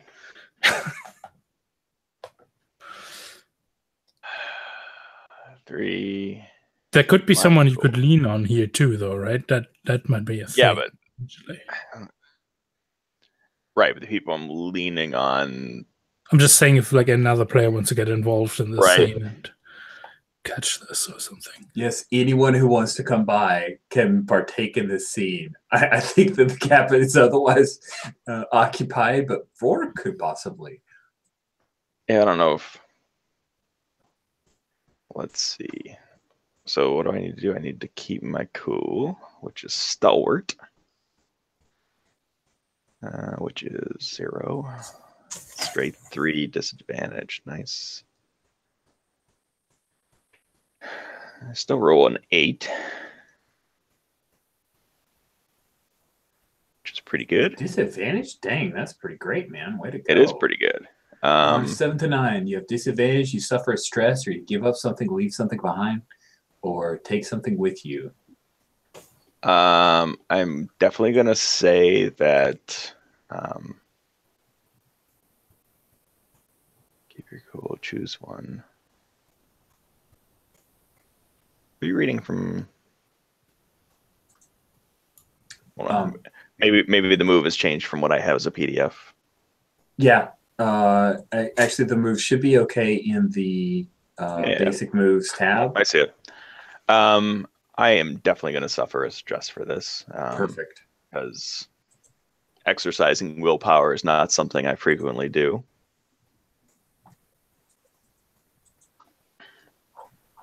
I'm like, listen, I'll set you up. I'll show you how to use it, but I'm not going to stay. All right. Whatever, man. Wait, are you getting high? That's yes. what Addie's doing. Yeah. Wait. Is Addie getting high? I'm sitting down in the land speeder, and I'm going to get completely Obliterated. backed up. Yeah. No. Okay, no, sorry. I start my scene right when you're about to do that. Oh, nice. Yeah, so I've set you up with the pipe and the the little hose that comes out of it, and okay, I'm like, okay, when it gets similar.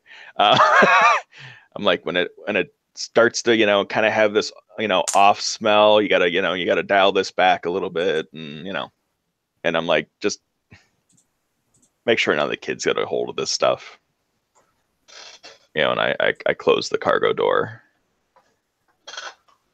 And I think as I'm walking away, that's probably when Vork is walking up. Yep. Nice. So yeah, Vork, what have you chosen for your downtime? I think that my loss of control has probably created tremendous amount of stress on the ship. Like I felt it, just as a side note, as a player, I felt it in the room. Like it was very clear.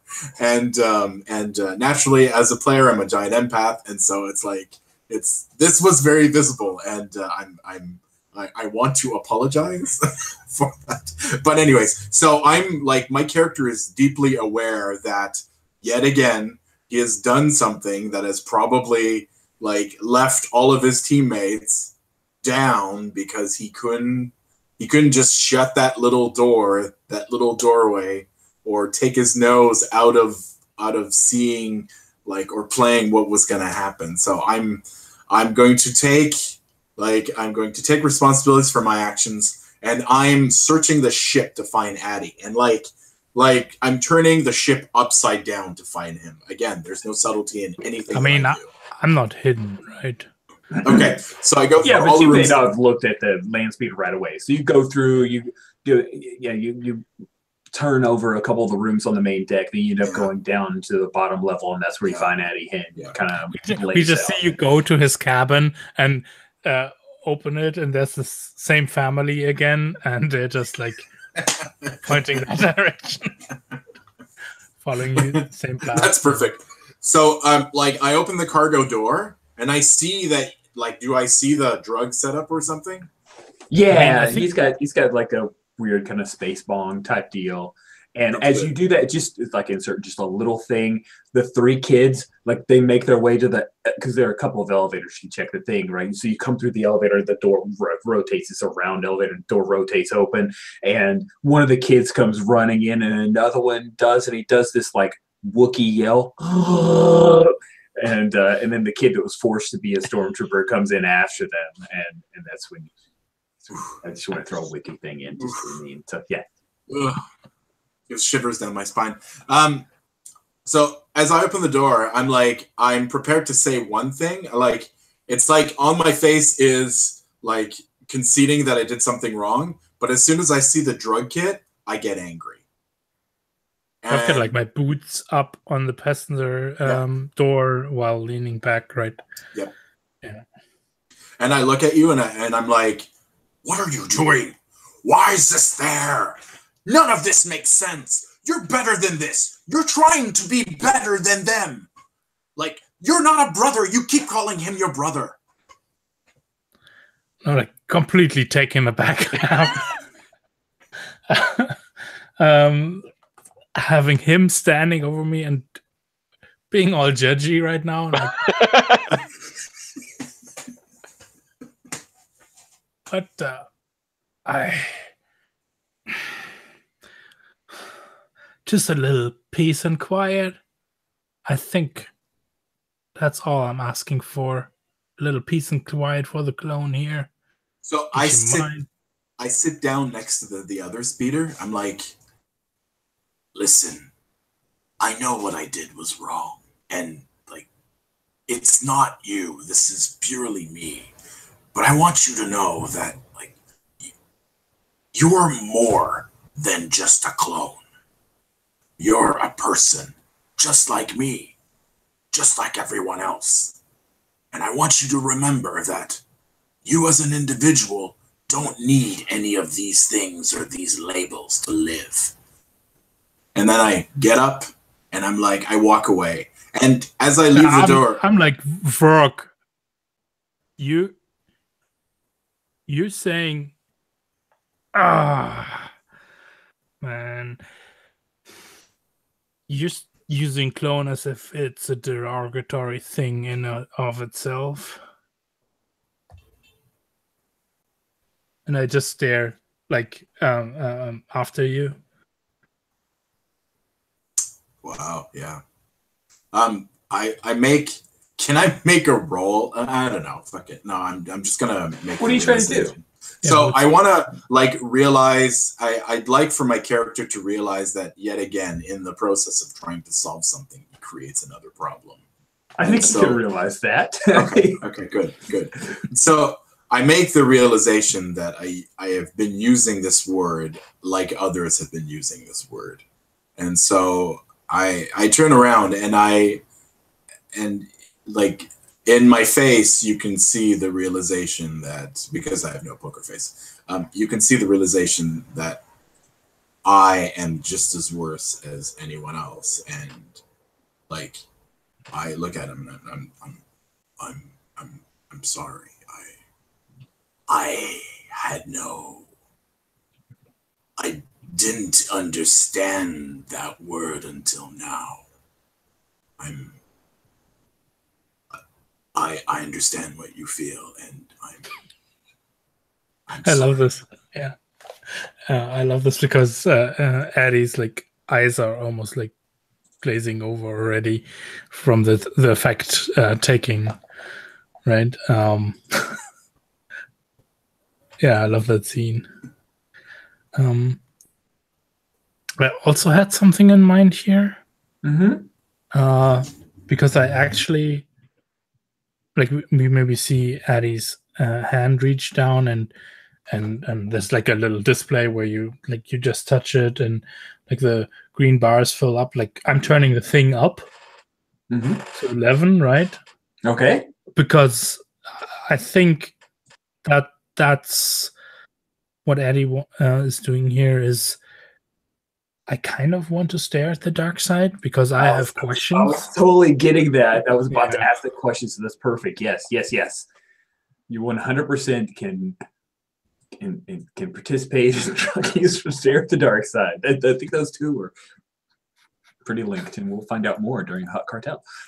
Cool. So when you stare unblinking into the dark side, looking for forbidden or forgotten knowledge, roll with alien. What is the thing you're trying to understand? So there's something that happened there, right? He asked me for my designation. I gave it immediately. So this whole thing that's also written down in one of our hooks, which actually this fits perfectly that Vrock is here because, right? He's got that hook. Addie's past paints a target on our back. I'll make them leave it behind. I'm kind of acting on this, and but in the opposite way, right? I'm like, no, like I'm running from this constantly, and I seem to be getting away. So whatever, hit me, come at me, right? It's completely that thing. So I'm like, okay, well, if I'm never gonna leave this, if I can never leave this behind, what else? What am I supposed to do? Right? Who do I need to confront? Who do I need to actually get at here? Stop running from the question and actually facing it. Which is great because my alien is -1. So we'll see how this goes. Oh, it's going to be so good. That's a 7 and that's a 6 with -1. Well. I just wish I had like a junkie buddy right now. That would be awesome to lean on, but somebody you could lean on. Is that what you'd like? You know, somebody who maybe gave you the drugs, or maybe somebody else who came by to talk to you about you participating in the drugs. If either of them were there for you to actually, that would be good. Yeah. So on a 6, the dark side shows you visions of bleak terror, suffer 1 stress, and the Space Master will ask you 2 questions from the dark side. Stares back. Could he be leaning on Vork in this case, though? Or, I mean, Vork is trying to direct him in the. He's trying. Almost the questions, that Addy's asking. That's true. I know that was Vork's intent. Do we want to have him roll Stalwart? I think that would be kind of cool. Yeah, sure. What do you think, Addy? Does it feel right to you? Yeah, for Addy Hen, do you think that could count? Yeah, if you feel... Maybe at the moment it didn't feel like it actually had an impact, but perhaps it helped ease your mind a bit. We'll see. He does care, even though he uses wrong words. Or the tone. My tone is off. I have problems with the tone of my voice. I am here to support you. Okay, let's have you roll with Stalwart. Okay. Your Stalwart is flat. God, oh my God, that looks so fail. Yeah, looks like a fail, yeah. I love it. I don't have more room on my XP bar to put more XP. So on a 6- though, it's rough going. You choose 1, and then of course I get a move. Sounds good. Wait, I'll just pull it up. I don't actually know what the thing is. Oh, I can also read that to you. That's lean on me, if I understand correctly. You can give him advantage, which gives him another die. You can give him a stress relief, or you aren't exposed to the danger. Oh, you did it? I did it. I failed. So I guess you failed, but on a 6- you still... Oh, wait. What are the options that I can do? I dropped it into chat. On a 6-, it's a fail, but you still get a choice. It's one of those things in Impulse Drive. Okay, your support brings some release. Yeah, you aren't pushed you. I would still like to bring him some relief, even in my giant failure. Okay, cool. So you're not choosing to give him advantage on the. Oh no, I can give him advantage. So I'll give it. No, I'll give him an advantage. That's fine. Okay, cool. All right. So you failed, which means you get an XP, and I get a reaction, a call, as it is called here in Impulse Drive. But that pushes you to a 7 with the staring at the dark side. On a 7th and then ask, and the dark side will answer, but it is hungry. Which means you don't suffer the stress, and I don't show you visions of bleak terror, but you get to ask a question, and then I get to ask 2 questions from the dark side. Stares back. Still delicious. Yes. Yeah. So, right. That's my question. It's like, what do I need to do to actually confront my past? Because running away from it and avoiding the big galactic conflict is not. That's not been working. I agree. So you get a vision of 3 clone troopers. You know them because of their look, their age, and they are fighting alongside another Jedi. But you can see from their age, this is happening. Like, this feels like this is not you remembering it, but seeing that there are other choices, other options, and they are fighting against stormtroopers. They're on a planet that you recognize known as Lethal, and it is dark. They are outnumbered, but they fight as a team, and you can see that they have found a purpose. You will never be respected in the Empire. You will never be anything more than a legacy that they have put down. But there's a rebellion that is fomenting. You can feel it with these Twi'leks, as misguided and inexperienced as they are. Yeah. I'm sure the captain will be happy about this. Absolutely, she's all for it. Yeah. She's fomenting the rebellion up in the cockpit right now. What terrifies you to your core, Adihan?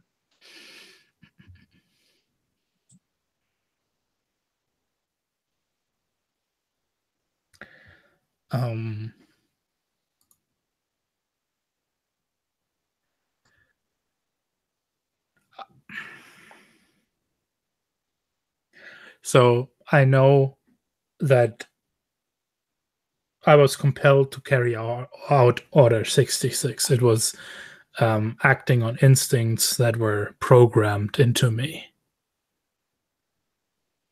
But the experience of acting it out was exhilarating. And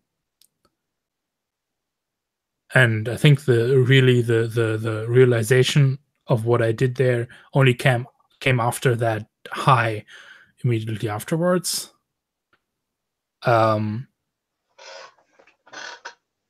So what's terrifying to me is I like being a killing machine. Like it gives me pleasure. Ooh. Yeah.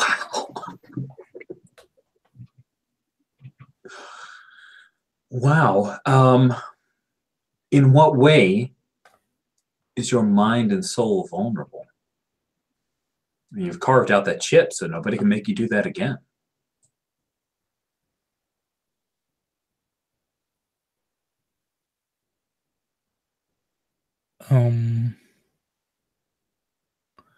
Ooh.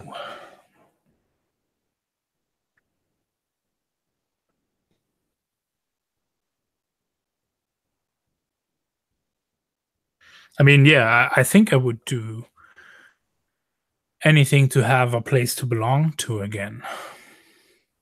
Like, I just had that realization the Empire would never accept me or I'd be, well, we have this option where, like, yes, maybe finding a new purpose or something, but actually that option of serving the Empire, it's less ideal, yeah, but it might not be the worst.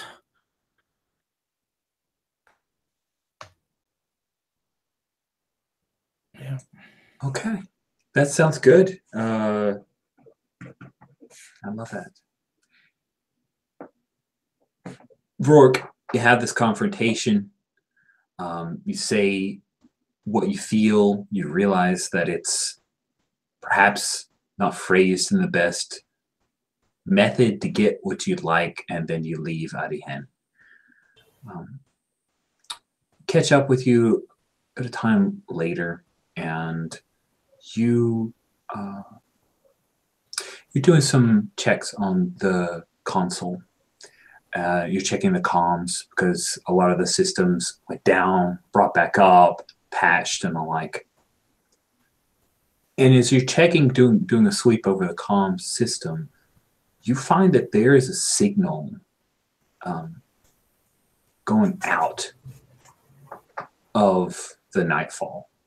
Like there's a signal being broadcast from the Nightfall. It is a repetitive signal, and you actually are able to identify it as, it's got a prefix that is Imperial coded. Whoa.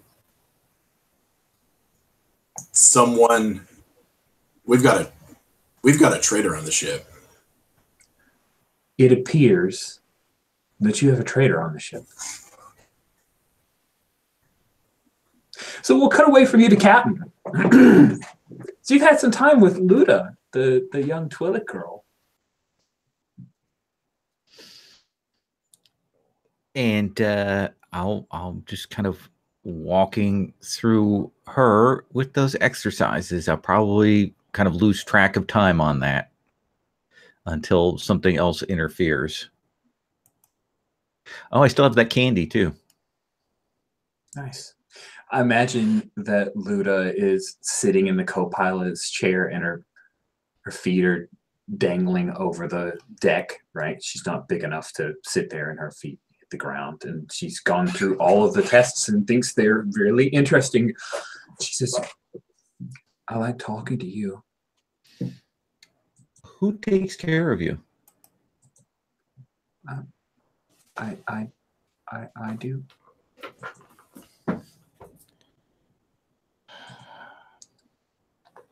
All right. Riatatu?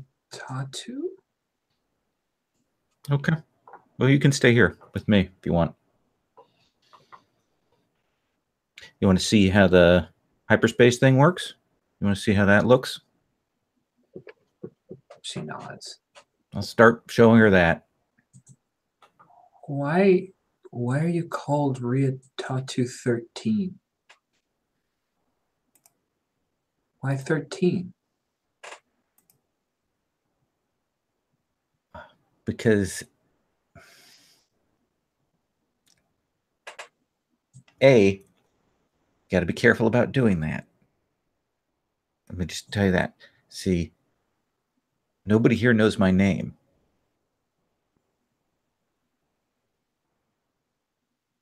Oh. But you pulled it out. You felt it, right? You didn't say it? No. I'm sorry. No, that's okay. I know exactly what you're doing. I know exactly what's happening with you because same thing happened with me. I used to know things in my family before other people knew them, and I could hear things, and yeah, so I know what you're going through. Okay. It's 13 because that was the transaction number, sort of in the foster care system I was in. You don't know your parents? I'm sorry. No, do you know yours? Oh, I knew them. That's good. And you can remember them? Mm-hmm. Well, then you're lucky. I guess so.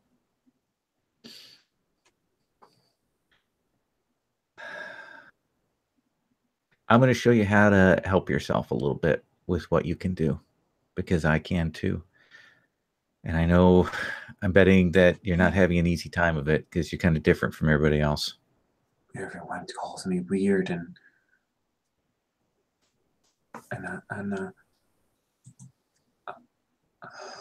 I asked Ein if I could stay. I don't think she wants me around. We're going to figure this out. Okay? Okay. You don't have to worry about it right now, okay? Okay. And I'll just kind of work through her with stuff, and I'll show her space things. You know, the most basic cool stuff. Why is it just line graphics? You know, don't worry about that. Vector graphics is the most sophisticated thing on here, so don't worry. I think it'd be great if you were interrupted by Vrorik, perhaps. Would that be? Sure. Bring that to Captain. How would you come? Would you come in on comms, or would you actually show up at the cockpit? I'd show up in the cockpit. Smart man. Captain. Rourke. I look at the. Is it a kid? It's a little Twi'lek girl. There's a picture in the NPC tab. She's like maybe 8 years old. So I'm just training our new co-pilot.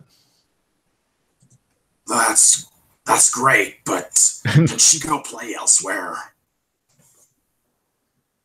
I need to talk to you.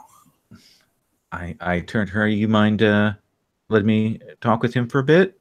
You can come back when we're done. She reaches over and she grabs the goggles and like puts them on, and then she'll just toddle away. Okay. What's So that? I close the door behind him and behind her. I turn around and I get really, really up in your business. This guy. Like uncomfortably, like a giant Trandoshan just imposes himself as close to you and says, I think we have a traitor on the ship.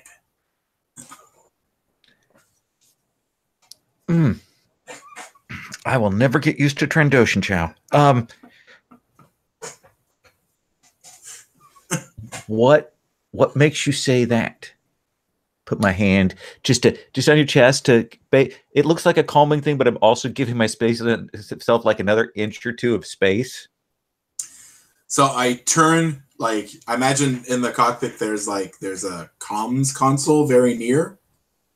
And of course, right, yeah. Without moving too much, like she created a bit of space, and I turned to the link and I just like pound it, and I'm like, this is Imperial code. It's been on repeating ever since I found it about 15 minutes ago. I assume it's been going on for longer. All right. You may be right, but maybe we should have somebody check and see if that harpoon hook that they put in the ship has a transponder in it first before we go accusing people. That sounds reasonable. Reasonable. You go check it quietly.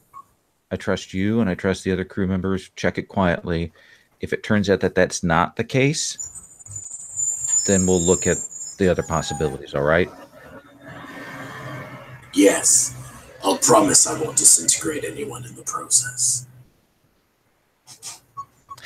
It worries me a little that you had to make that promise, but we'll discuss that later. Okay. Go get me Trey, though. Send him down before you go check on this. Aye, Captain. And I leave. Nice. I want to see Trey coming up to Captain. You're stone cold sober, Trey. This is such a weird feeling. Oh, you're muted, Steve. I don't have the same swagger, I think, that you're used to seeing. Swagger, stagger, I don't know, they're all the same. I'm holding some piece of clothing that looks like it's been, made into a doll, just, stuff with, socks and stuff. That's what I was doing when you called.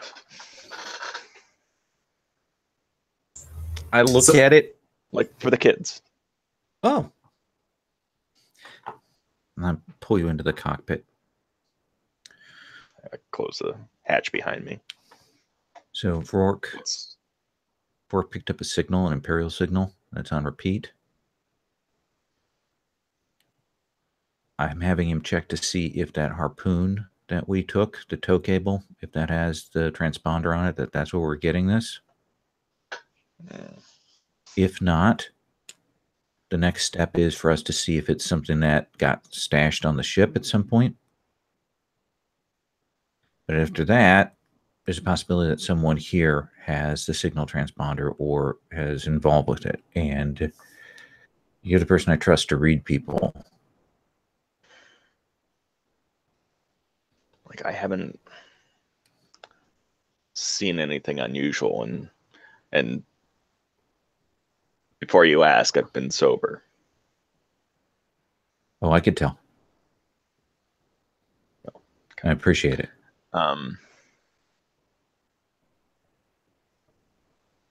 Doing good. I know it's not fun, but I'm going to need you to go around and talk. If I was an Imperial,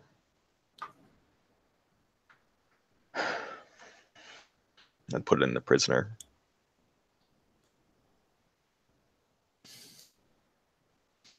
I think we need to scan him. Yeah. Why don't you get on that? Okay. Okay. And when you have a chance, if you see Addy, I need to talk to him. He's down in the cargo hold. Okay, I'll go down there. So I skitter off. Okay. I'll lock the cockpit and head down to. Yeah, you got the autopilot engaged, and you know it's not going to take that long because Anakin's always like ready to respond right away. So it should be a quick conversation. That's what you're saying. I understand. I head down and talk to Addy. Sweet. So just for because of time and where we're at, I will explain Rourke that you're able to get that tow cable, the hook that was used for it. It is not broadcasting anything, so you can keep it if you want or toss it into hyperspace. That's perfectly fine. I keep it. All right. That is a trophy. There you go. And let's see. How is it I'm sorry. So I'm clear. Trey, and Captain sent you off to check? Yep. How are you doing that? Imagine that. I think he's still in my bunk. Yep, he is. Bomsasa and Ozib are both in your bunk. They may have found some of your stuff. I'm not sure. Yeah, who was with Bomsasa?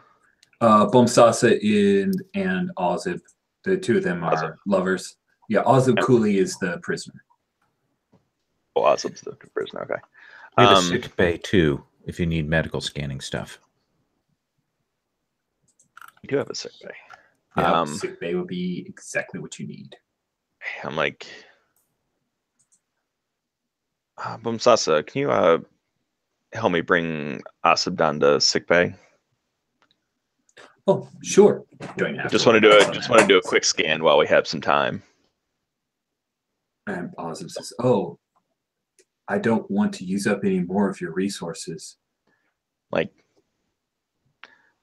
we have plenty of power. That's all we're using right now." Bomsasa looks at him. She whispers something in real, and he nods, and then she will help him get up. He has a bit of a limp. And you guys will head to the infirmary, sick bay. Well, let's cut to Captain coming upon Addy Hen. Addy Hen, you've had a time. You're still in the land speeder when the captain comes through the elevator. Yeah, I'm like not passed out, but like dozed off. Which is a question is if it's potentially even like the scene has this air of like the lingering dark side being a thing, just how it's lit. Yeah, we have a little bit of red indicator light coming from the speeder there. It's dark. I love it.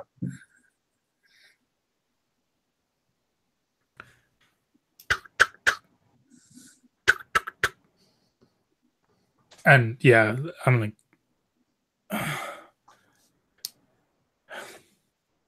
I like let down. Yeah. Let down the window. It sticks like halfway. Yeah.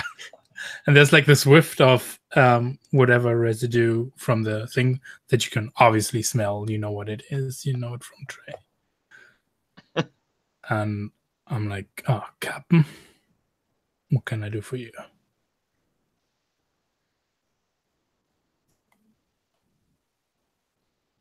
Are you farking me?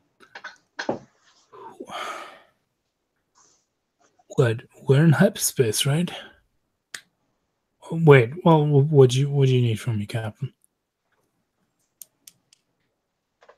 When did you start?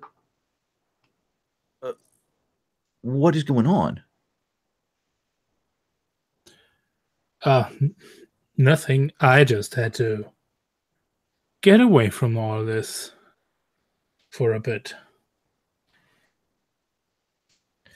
I lean in and I go, neither you or I have the luxury to get away from this. Others might. Yeah, you're right. But we don't. And It's gotten worse.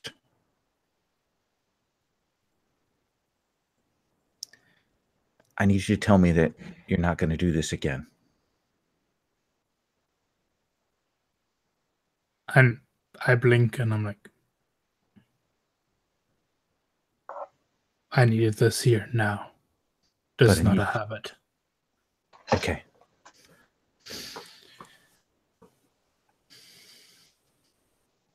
And I think I push open the other door and slide myself out, right? I go, And something has straight. happened that has changed everything. I nod. We almost blew one of my brothers out of the sky. I know, and that isn't what I wanted to have happen. Yeah, I know, Cap. But there are a lot of people here that we saved. And that wasn't something we would have done a while ago. We wouldn't have. I kind of reach out and I put my hands, both my hands on your shoulders. I assume you're probably taller than I am. Mm. One of the kids here is like me.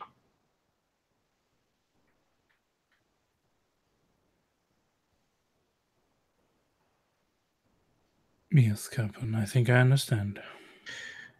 That means that everything else goes to the sidelines. Because we're going to have to keep her alive. We're going to have to get her someplace safe. And I'm going to have to show her what, as best I can, what to do.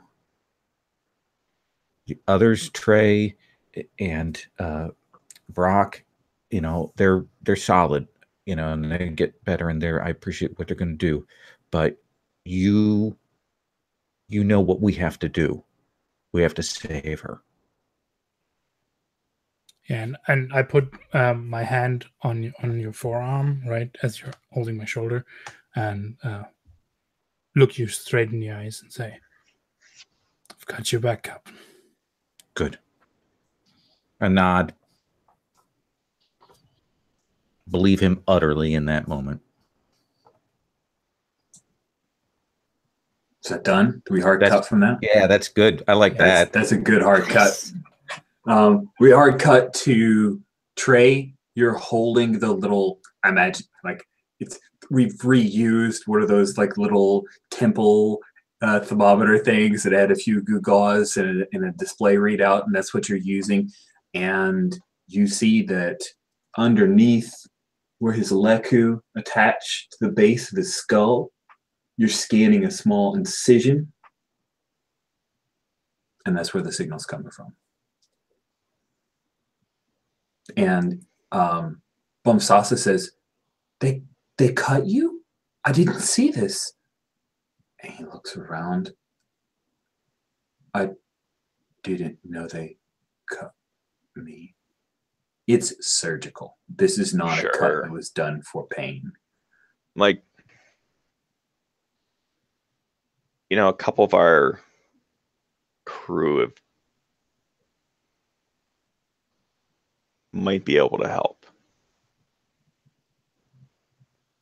Like, I'm not sure exactly what it is, lying.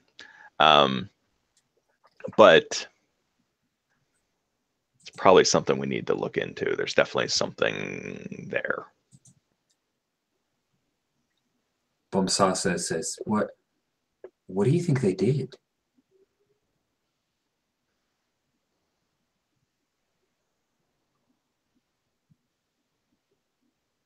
Like, I'd love to lie to you and tell you I don't know, but pretty sure they put a tracker in them. We've dealt with something like this before, but I'm going to need help. Ozzy says, you need to get it out of me. I do not want to put my friends in any And danger. that's exactly what we're going to do. I hope. Stay here. Let me get a couple of the crew. Okay. You know, and I close the door and I just hop on the comm and I'm like, Captain, definitely in him. Back by the brainstem. Could use someone with some sure hands.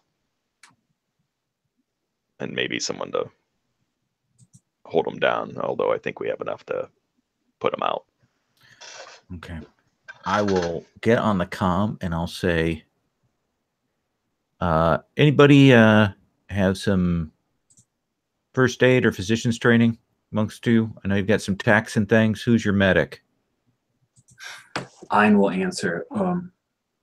We don't have an actual medic. We left the B1 droid back when you told us only people. But Ukvena has some training. What do you need? What's wrong? Is someone hurt?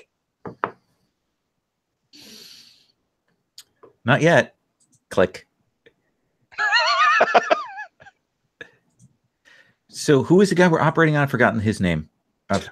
Sorry, his name is Ozib Cooley. Okay. Ozib Cooley is the person who was arrested that they broke out. Right. And they had obviously tortured him, but evidently done something then else. We'll get Ukvena. Okay. And I think we're going to get all the crew together on this one. Ein Forta, with that ominous statement, is here too. So Ein and Ook. Ein Van Forta, who's kind of the leader, and Ukvena, who's her right-hand person, are there. What do you guys think? Maybe if we find a place where this is set, that would be kind of cool. We've actually got a meeting room, so we'll push people out and we'll talk to them there. I'll say the Imperials have put a tracker in your biker buddy, and they can trace us with it. So we're going to need to get that out of him so we can jettison it. Okay. That makes perfect sense. I'm sorry. I'm sorry to brought this trouble to you. We will fix it. This is not an easy operation. I just want to tell you that this has some serious risk to it.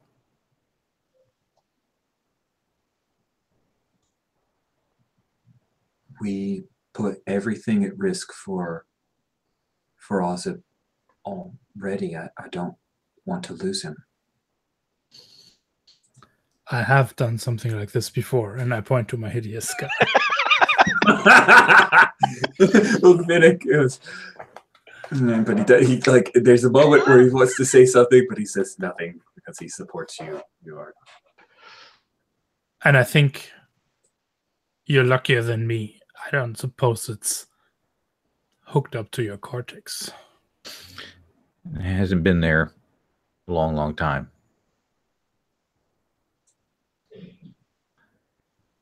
Ein Forta, you're the leader of this resistance cell.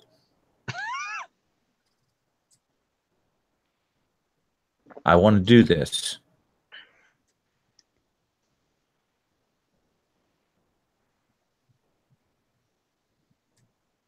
okay. I'm going to be there. Yes, but I also need you to tell your people what's going on after this, okay? Or even before. It's up to you. I'll need to talk to Bomsasa. Okay. Ukvena, sounds like you had some medical training. Why don't you come and you can be a second person. Okay. I could do that. And we'll go to do that. Nice. So, who is in the sick bay when the device reveals to you the Cortex bomb transmitter? I think Trey's in there because he found it originally. He's like, right here. And then the other scanning equipment shows the Cortex bomb, and he's like, oh. Ukvena says, if this goes off while we're in hyperspace, No one will survive.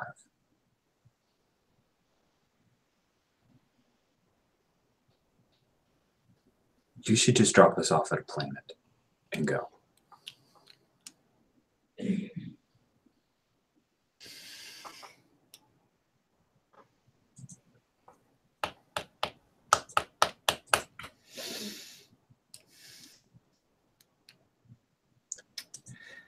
I'll explain it to Ein Forta. No. There's a Cortex bomb, then there's a code. There's a way to disable it.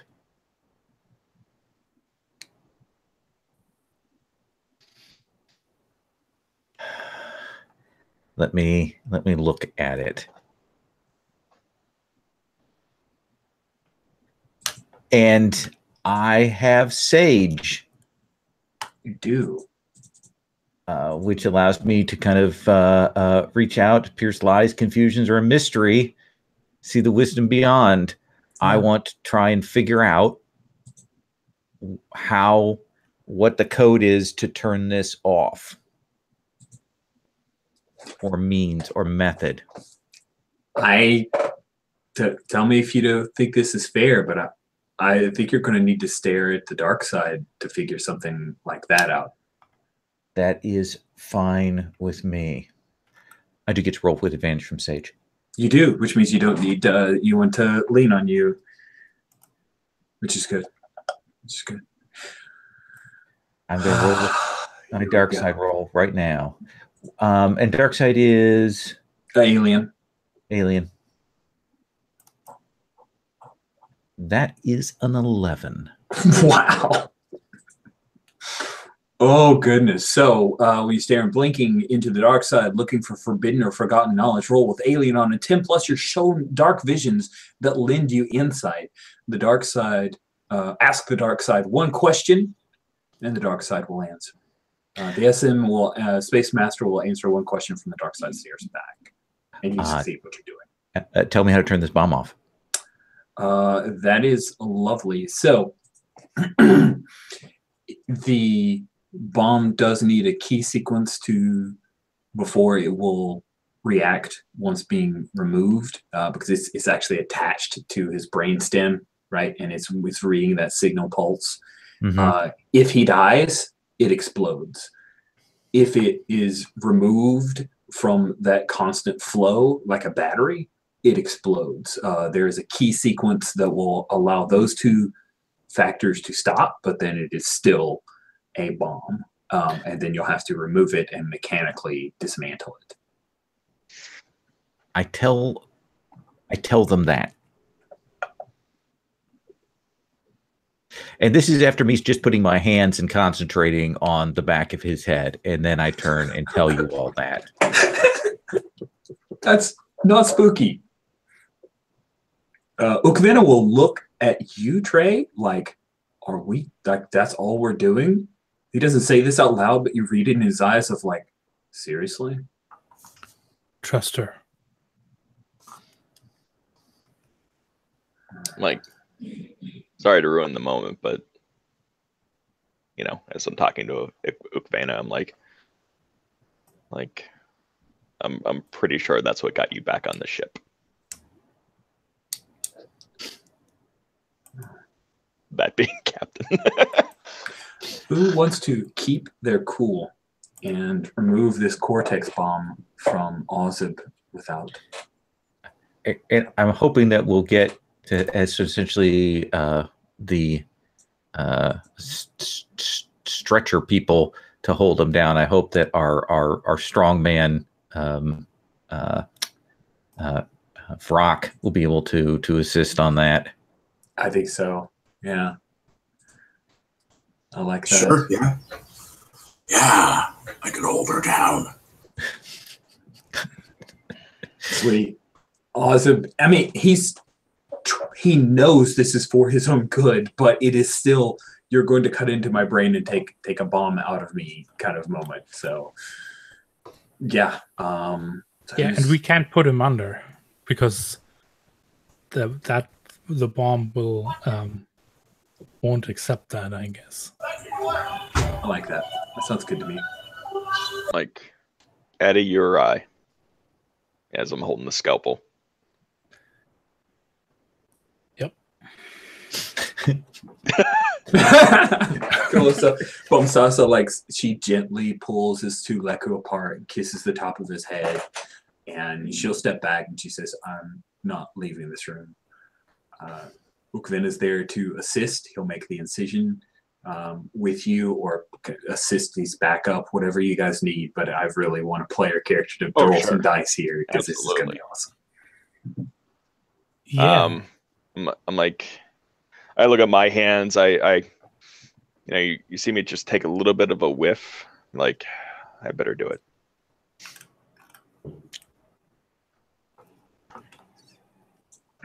Okay. To keep your cool. Forceps and or whatever. Some various plier type things. Yep. To dig around in his head. Roll with stalwart. I don't know if you guys have seen the original Total Recall. Like the part where he pulls the thing out of his nose. Yeah. I think it's totally going to be like that. Is anyone going to be helping me on this? I mean, you can lean on me. Excellent. And do you roll that first, or do I roll first? I'd like him to roll first. I definitely want to. Yeah. So, this is definitely me being like, so you can actually do the fine detail. I'm like doing all around the wound, like making sure you can actually get at it. And I think you're like enlarging the area for me to be able to get to it. It's just actually like pulling the skin apart. Oh, blood starts welling up and everything. Nice. He's yelling with pain. Vork, how are you handling this guy? Trying not to, but just reflexively kicking, causing trouble. What are you doing? I'm just, my mandibles, my 3-fingered mandibles thingers. I'm just clamping down. Like I'm sorry, but if I'm clamping down, he's not going anywhere. Nice. All I could do is wiggle and yell in pain, which in a Trent freighter, it's all over the ship. Like everyone knows someone is in a lot of pain. So I think Ein Forta will head out to talk to her people. But Bomsasa is right there. She's trying to be there for her man, who may explode everyone. All right. How did your lean on me work? That's a 3 + 2 is a 5. Okay. Not great. But you get an XP. But you do get one option to provide. Well, the advantage one is what we need. Okay, there we go.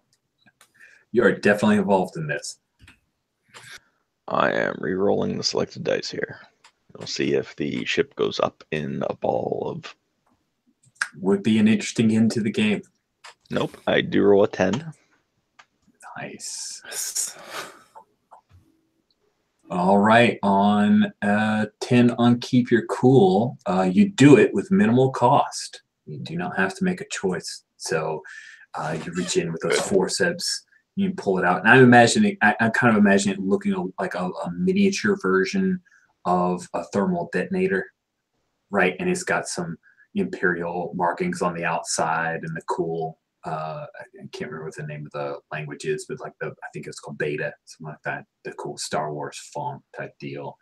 And it's still boom, boom, but it hasn't gone off because you guys were able to use what Captain had given you to deactivate that sensor array, but it's still a live bomb.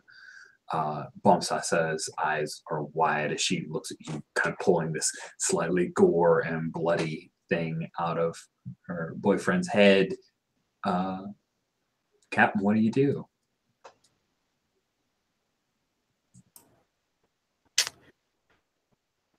I think I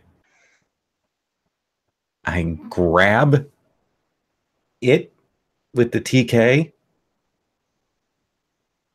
and we go to essentially, I assume there's like a med waste like disposal thing. Sure. Then I'm going to fling it out that into hyperspace. Nice. And Is this all the while in the background we see Addy going like, oh no, he's going into shock. He's going into shock. And, right? That we have like an actual medical emergency. Right. Yeah. So like, Yeah. I love it. That is absolutely it. Yeah. Ufina will try to start working. They're going to have to get some transfusions going. And who wants to try to help this guy from going under because of shock? I'll need you to act quick. Fork. Yeah. I'll just like I'll hiss at him and I'll slap him and just I'll go volatile on him. Yes. So you're acting quick there, fine bounty hunter to save this guy, who, by the way, has a 3,000 credit bounty on him. Just so you know, not that you'd accept it because it's for the Empire. Go ahead. Oh, I get a 10. Yeah. Get a 10. That's awesome. How appropriate. And he gets knocked out from the pain, and you are able to stop him from going into shock.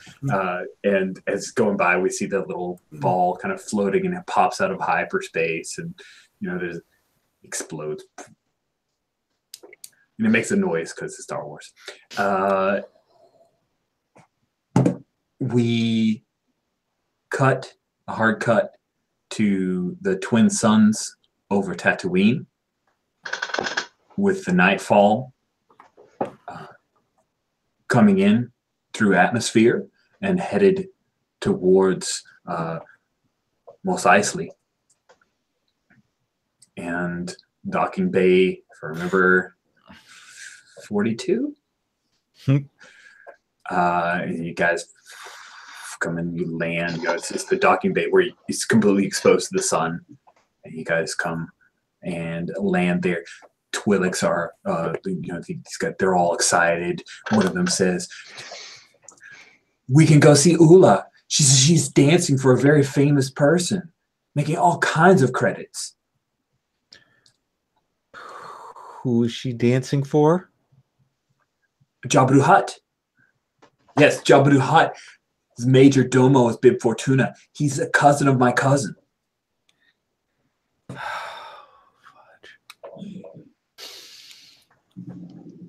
I'll say, you guys do what you want to do. We're going to refuel and cut out of here fast. There are hugs aplenty. And I talked to the woman who's in charge of the kid. Okay. Let's say that woman is generally, let's go with Bomsasa. Let's say the Bomsasa has kind of been the person that's de facto in charge of Luta. You need to see me, Captain? I look and I gesture at Addie Hen and I gesture to the crew and I say, I need for her to stay with us.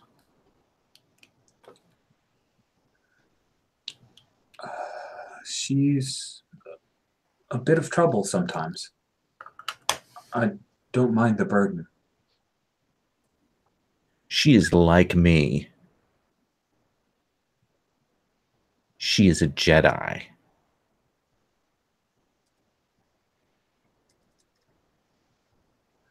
Damn, that is a hard cut right there.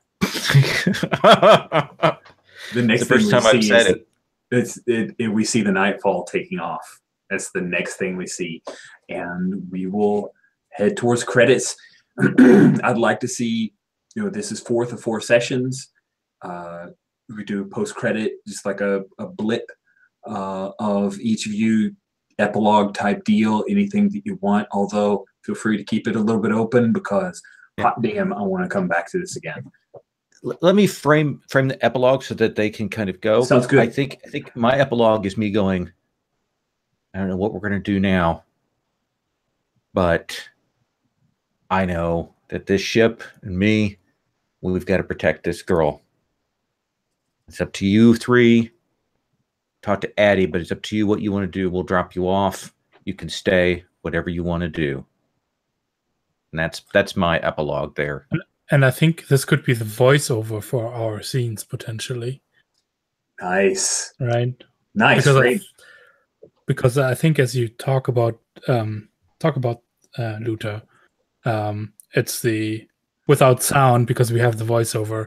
It's Addie showing her a bunk and giving her a pat on the shoulder, right? Like you're part of the crew now, kind of thing. This is your place. Nice. I like that. You walk out and it's her own bunk, and then she gets out of the cot and she climbs underneath it. Yeah. Nice. What do we see for Trey? You see Trey, taking a couple cred sticks and putting him in a, what we've previously seen as his full stash box, and it's now empty except for some cred sticks. And he's sliding it under his bunk. Nice. Oh, that's pretty dope. What about Rourke? Okay, this is going to be a weird scene.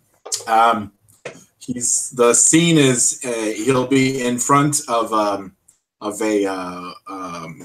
crap. What are they called?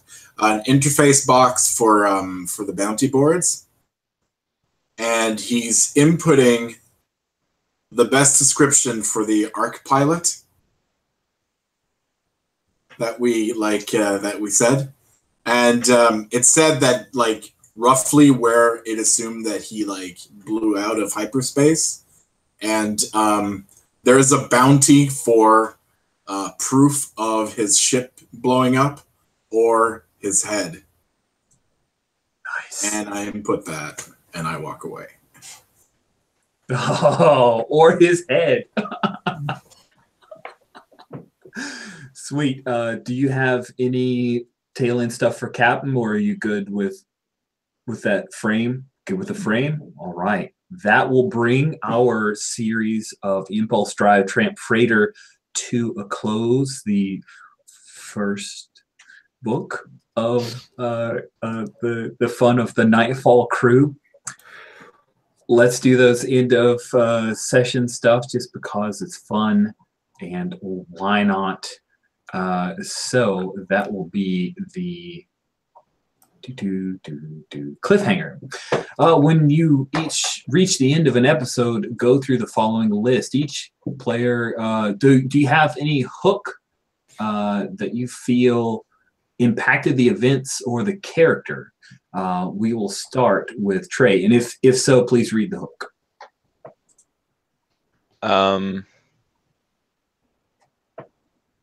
As it negatively impacted, or just impacted the story? Impacted, impacted this session. Also, I think you rewrote one, so I think that was 100% inapplicable. Right.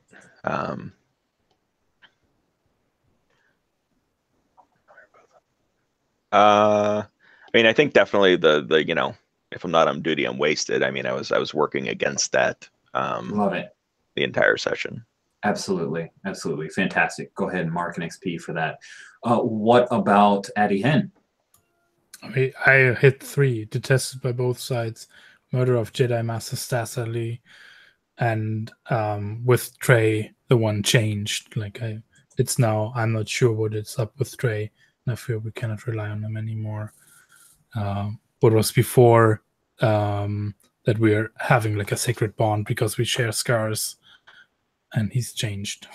He's changed. Awesome. Mark and XP. Captain. I don't know. So I think that all of the ones I have are probably being challenged and will probably be right. Though I think the one that I definitely got challenged and I had to interact with was the when someone sees me vulnerable, push them away. Like that impacted my choices here. Absolutely. And I had to kind of push through that. Cool. And last but not least, Rourke. You're muted. Mute. Okay, mute. Okay, so 2 were pretty prominent. So I'm suspicious of everyone. I can't let a secret be unknown. So that's driven me. But the other one, the most important one, is Addie's fast pains. Paints the target on our back, and I'll make them leave it behind. Yes. Oh, perfectly framed in your end credit sequence. That is perfect. I love it. Good. Did you complete a mission or contract? Yeah. Needed a mission. Mission. Yeah. Yeah. Did you learn something new and important about the universe? I learned that we had another Jedi. Did you make a new enemy or thwart an existing enemy? Yeah. Yeah. Oh, yeah. Was there a big moment that hinged on a crucial role? Yeah, I think the Yeah. whole Several. Cool. That's 4 XP, guys. So then you basically everybody got an advance from the cliffhanger for this one. That's pretty crazy. You don't have to worry about picking out what you would take from your advance. Just mark a little bit there. And if we have the opportunity later this year to step back into this, you can mark that advance. So if you guys have a couple minutes, I would love to do The Last Roses and Thorns. Feel free to cover the entire mini-series or just this specific session. Anything mechanics related, definitely come front and center on that because, you know, Adrian watches these videos and has made updates and changes. We will start with Thorns. And I'll start with you, Blaze. What Thorns did you have from today's? It's weird, right? I think I do, and I think it's within the scope of the game. So I love the downtime that we have, but I find that in the downtime there's not a lot of mechanical support. So, and I think it's weird because it's always been like a low point, or for all like PbtA games, where if you're managing conflict or managing stress, then you have all the mechanics in the world. But when you're not, then there's nothing to support you. So it's kind of like, you know, it's hard, or either extremely hard with mechanics, or extremely crunchy, or extremely soft. So I don't know. I think I would have liked a couple things to play in. I'm not sure exactly what at this moment, but that's my only complaint. Yeah, I think I'll throw myself a little bit in that if I had pushed people towards having personal projects at the outset, there probably would be more mechanical heft to downtime. But it wasn't something that I really helped you guys set up at all. And so I'm really glad, and this is a rose, but I'm glad that Steve kind of backed us into a personal project. I thought that was really cool. That was really cool. But that's a rose pack. Any other Thorns that you had, Blaze? No. None. And since I'm only capable of going left to right or right to left, Lowell, what Thorns?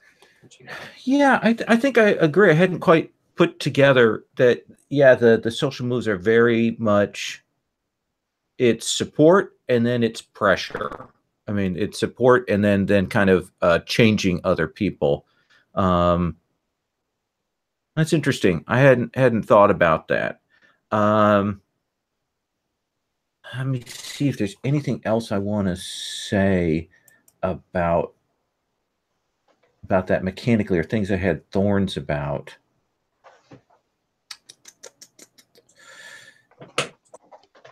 No, I don't think so.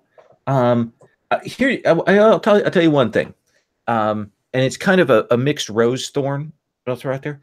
I was super pleased when you made the SM decision to not have us make the hyperspace drive roll. Like, you went, okay, we've done enough and do it, because I was like, oh, we've already gotten the shit beat out of us on this. I do not want to make that hyperspace roll. And I was so happy when you did that. I think that's always a tough one. You know, I understand the logic behind it, you know, dramatically and certainly things of that. But I'm always leery about moves that anytime you want to travel, you have to make this move and maybe you die, you know. Coriolis has it too. I was about to say, you just recently ran Coriolis. I bet Coriolis has it. Everybody has to make, you know, these you have to spend dark points when you want to, you know, get darkness. The GM has when you make the jump, and it costs you a whole bunch of cred. And it's like, wow, way to de-incentivize traveling.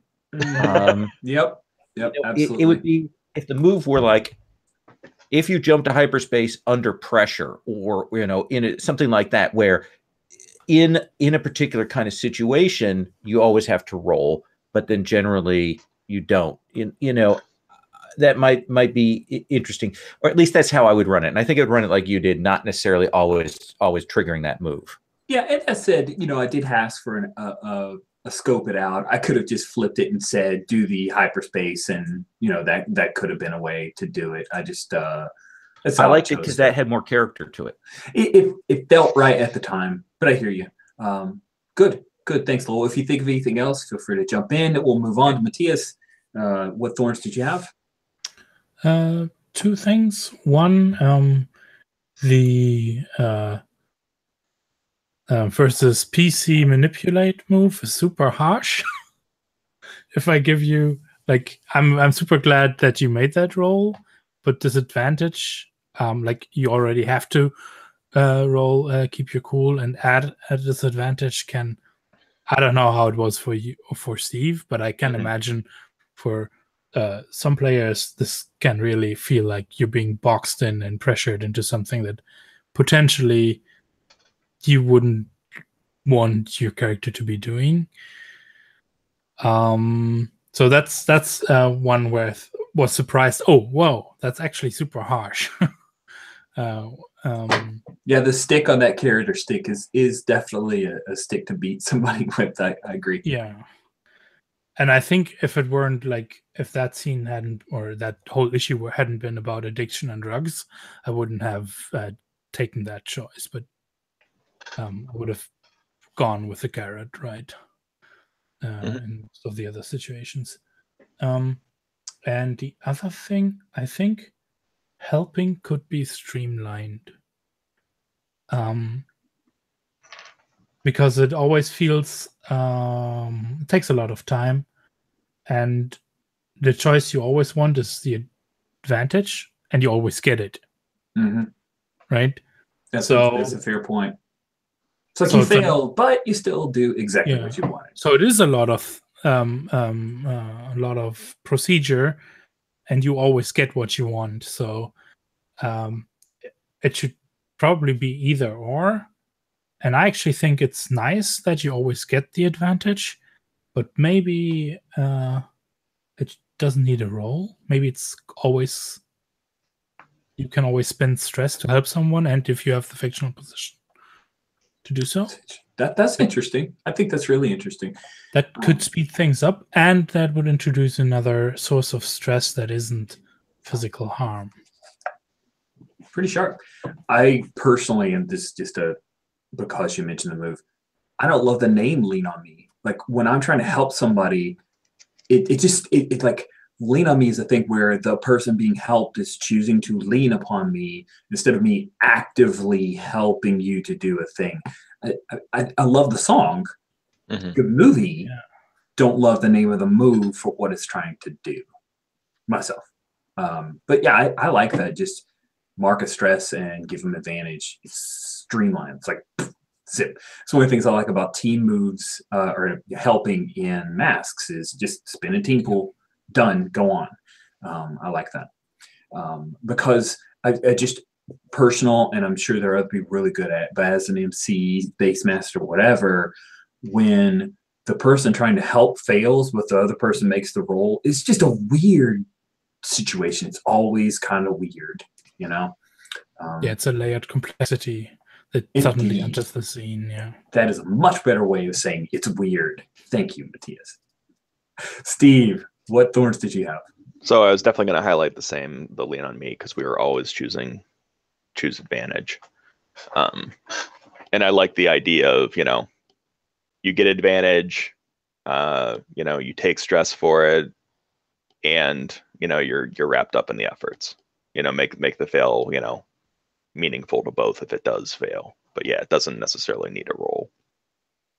I think in that vein, though, if you do want to have something that's for comfort or support, that has to be its own social move. Because that's in the description is for comfort or intimate moment, and really the only maybe the clearing the stress, or maybe getting advantage might make sense, but I don't know. I think they're two different things. I also thought, keep your cool was a lot like, Apocalypse World, and in which case, it's either success or maybe success with a little bit of cost. Just looking at the options, I don't know, it doesn't seem like there's much narrative about the move that like something could be added to it. Because it's 7 to 9, you have disadvantage or you suffer a stress. Both of those are just very plain mechanical. Gotcha. Okay. And I'd rather have. Though the third result did generate a really interesting scene today. For keep your cool. On the keep your cool, the leave something behind. Yeah. Oh no, that was act quick. Right? Which one generated the leaving the guy behind? I think it was keep your cool. Okay. So that did generate something interesting. Yeah. But I get where you're going with that, yeah. I mean, it's just too easy. It's just too easy to just take a stress for it, Yeah, and I almost feel like this should be the MC's choice because it's it helps like so much with anything. If you're like, oh yeah, let's move on from the scene, you just take a stress. You get what you wanted, but for stress, or you leave something behind. And I do want to make an argument for having some easy options on there, like the clear one stress. Like this is something that I don't necessarily advocate for, but Sherry does. Sherry says, sometimes when I'm playing, I just want to roll forward. We've gotten this move, we've done it. I want to see what's going. Having an option in there that is mechanically impactful, but doesn't tie us down is a good safety valve for players who are like, So I think, yeah, it's an easy choice, but I do think it's worth having there, especially if we do have some other choices that are more rich. Okay. Cool. Good. Good. Any other thorns? If not, we will shift to roses. Steve, what roses did you have for today's game? I mean, I loved all the character interactions. Just I thought everything was spot on. I agree. And the MC, of course, because you set them up. I do. Like the fourth session for me is the little pokes at Capman and Addie. Is just very appropriate. Thank you. And then the Wookiee cry with Rourke from the it was a cheap shot. playing stormtroopers and Wookiees. Thank you. That has to be the new game: stormtroopers and Wookiees. Thanks, Steve. Matthias, what roses did you have? Yeah, I really loved how the character friction that we had in the downtime scenes, and how we pushed for moves in the downtime scenes. And I love the introduction of Luther, and that was such a nice wrap up, and it just everything fit together perfectly. My vision beforehand, and then the captain coming up to me saying things have changed, and I could just go, yes, they have, Captain. And that was like, it felt scripted, but it wasn't. We really it was really playing to find out, and that opened my heart. That was awesome. Yes, thank you, Matthias. I will save my roses for last. Lowell, what roses did you have? It's just one word, Luda. That thing was both a logical follow-up to the events of last session. I mean, like it was a brilliant hook-on follow-up to it, and it was literally a game changer, and just sort of the perfect third act moment there for the change of things, the incentive, to kind of push that cart further down the hill. So just dynamite. Thank you. Blaze, what roses did you have? For me, it's all the downtime scenes. I love the fact that we went in. I love failing that dark side role and creating that tension. Like, I think it was needed to generate like at least something. And I love the fact that everybody walked away from that and into something really cool. I love Steve's character, like Trey, just being sober for 3 days and like being on edge all the time. Wonderful. Like, that was great. Lowell, your captain, is so much fun to be around. Yeah, characters and Addie. I mean, Matthias.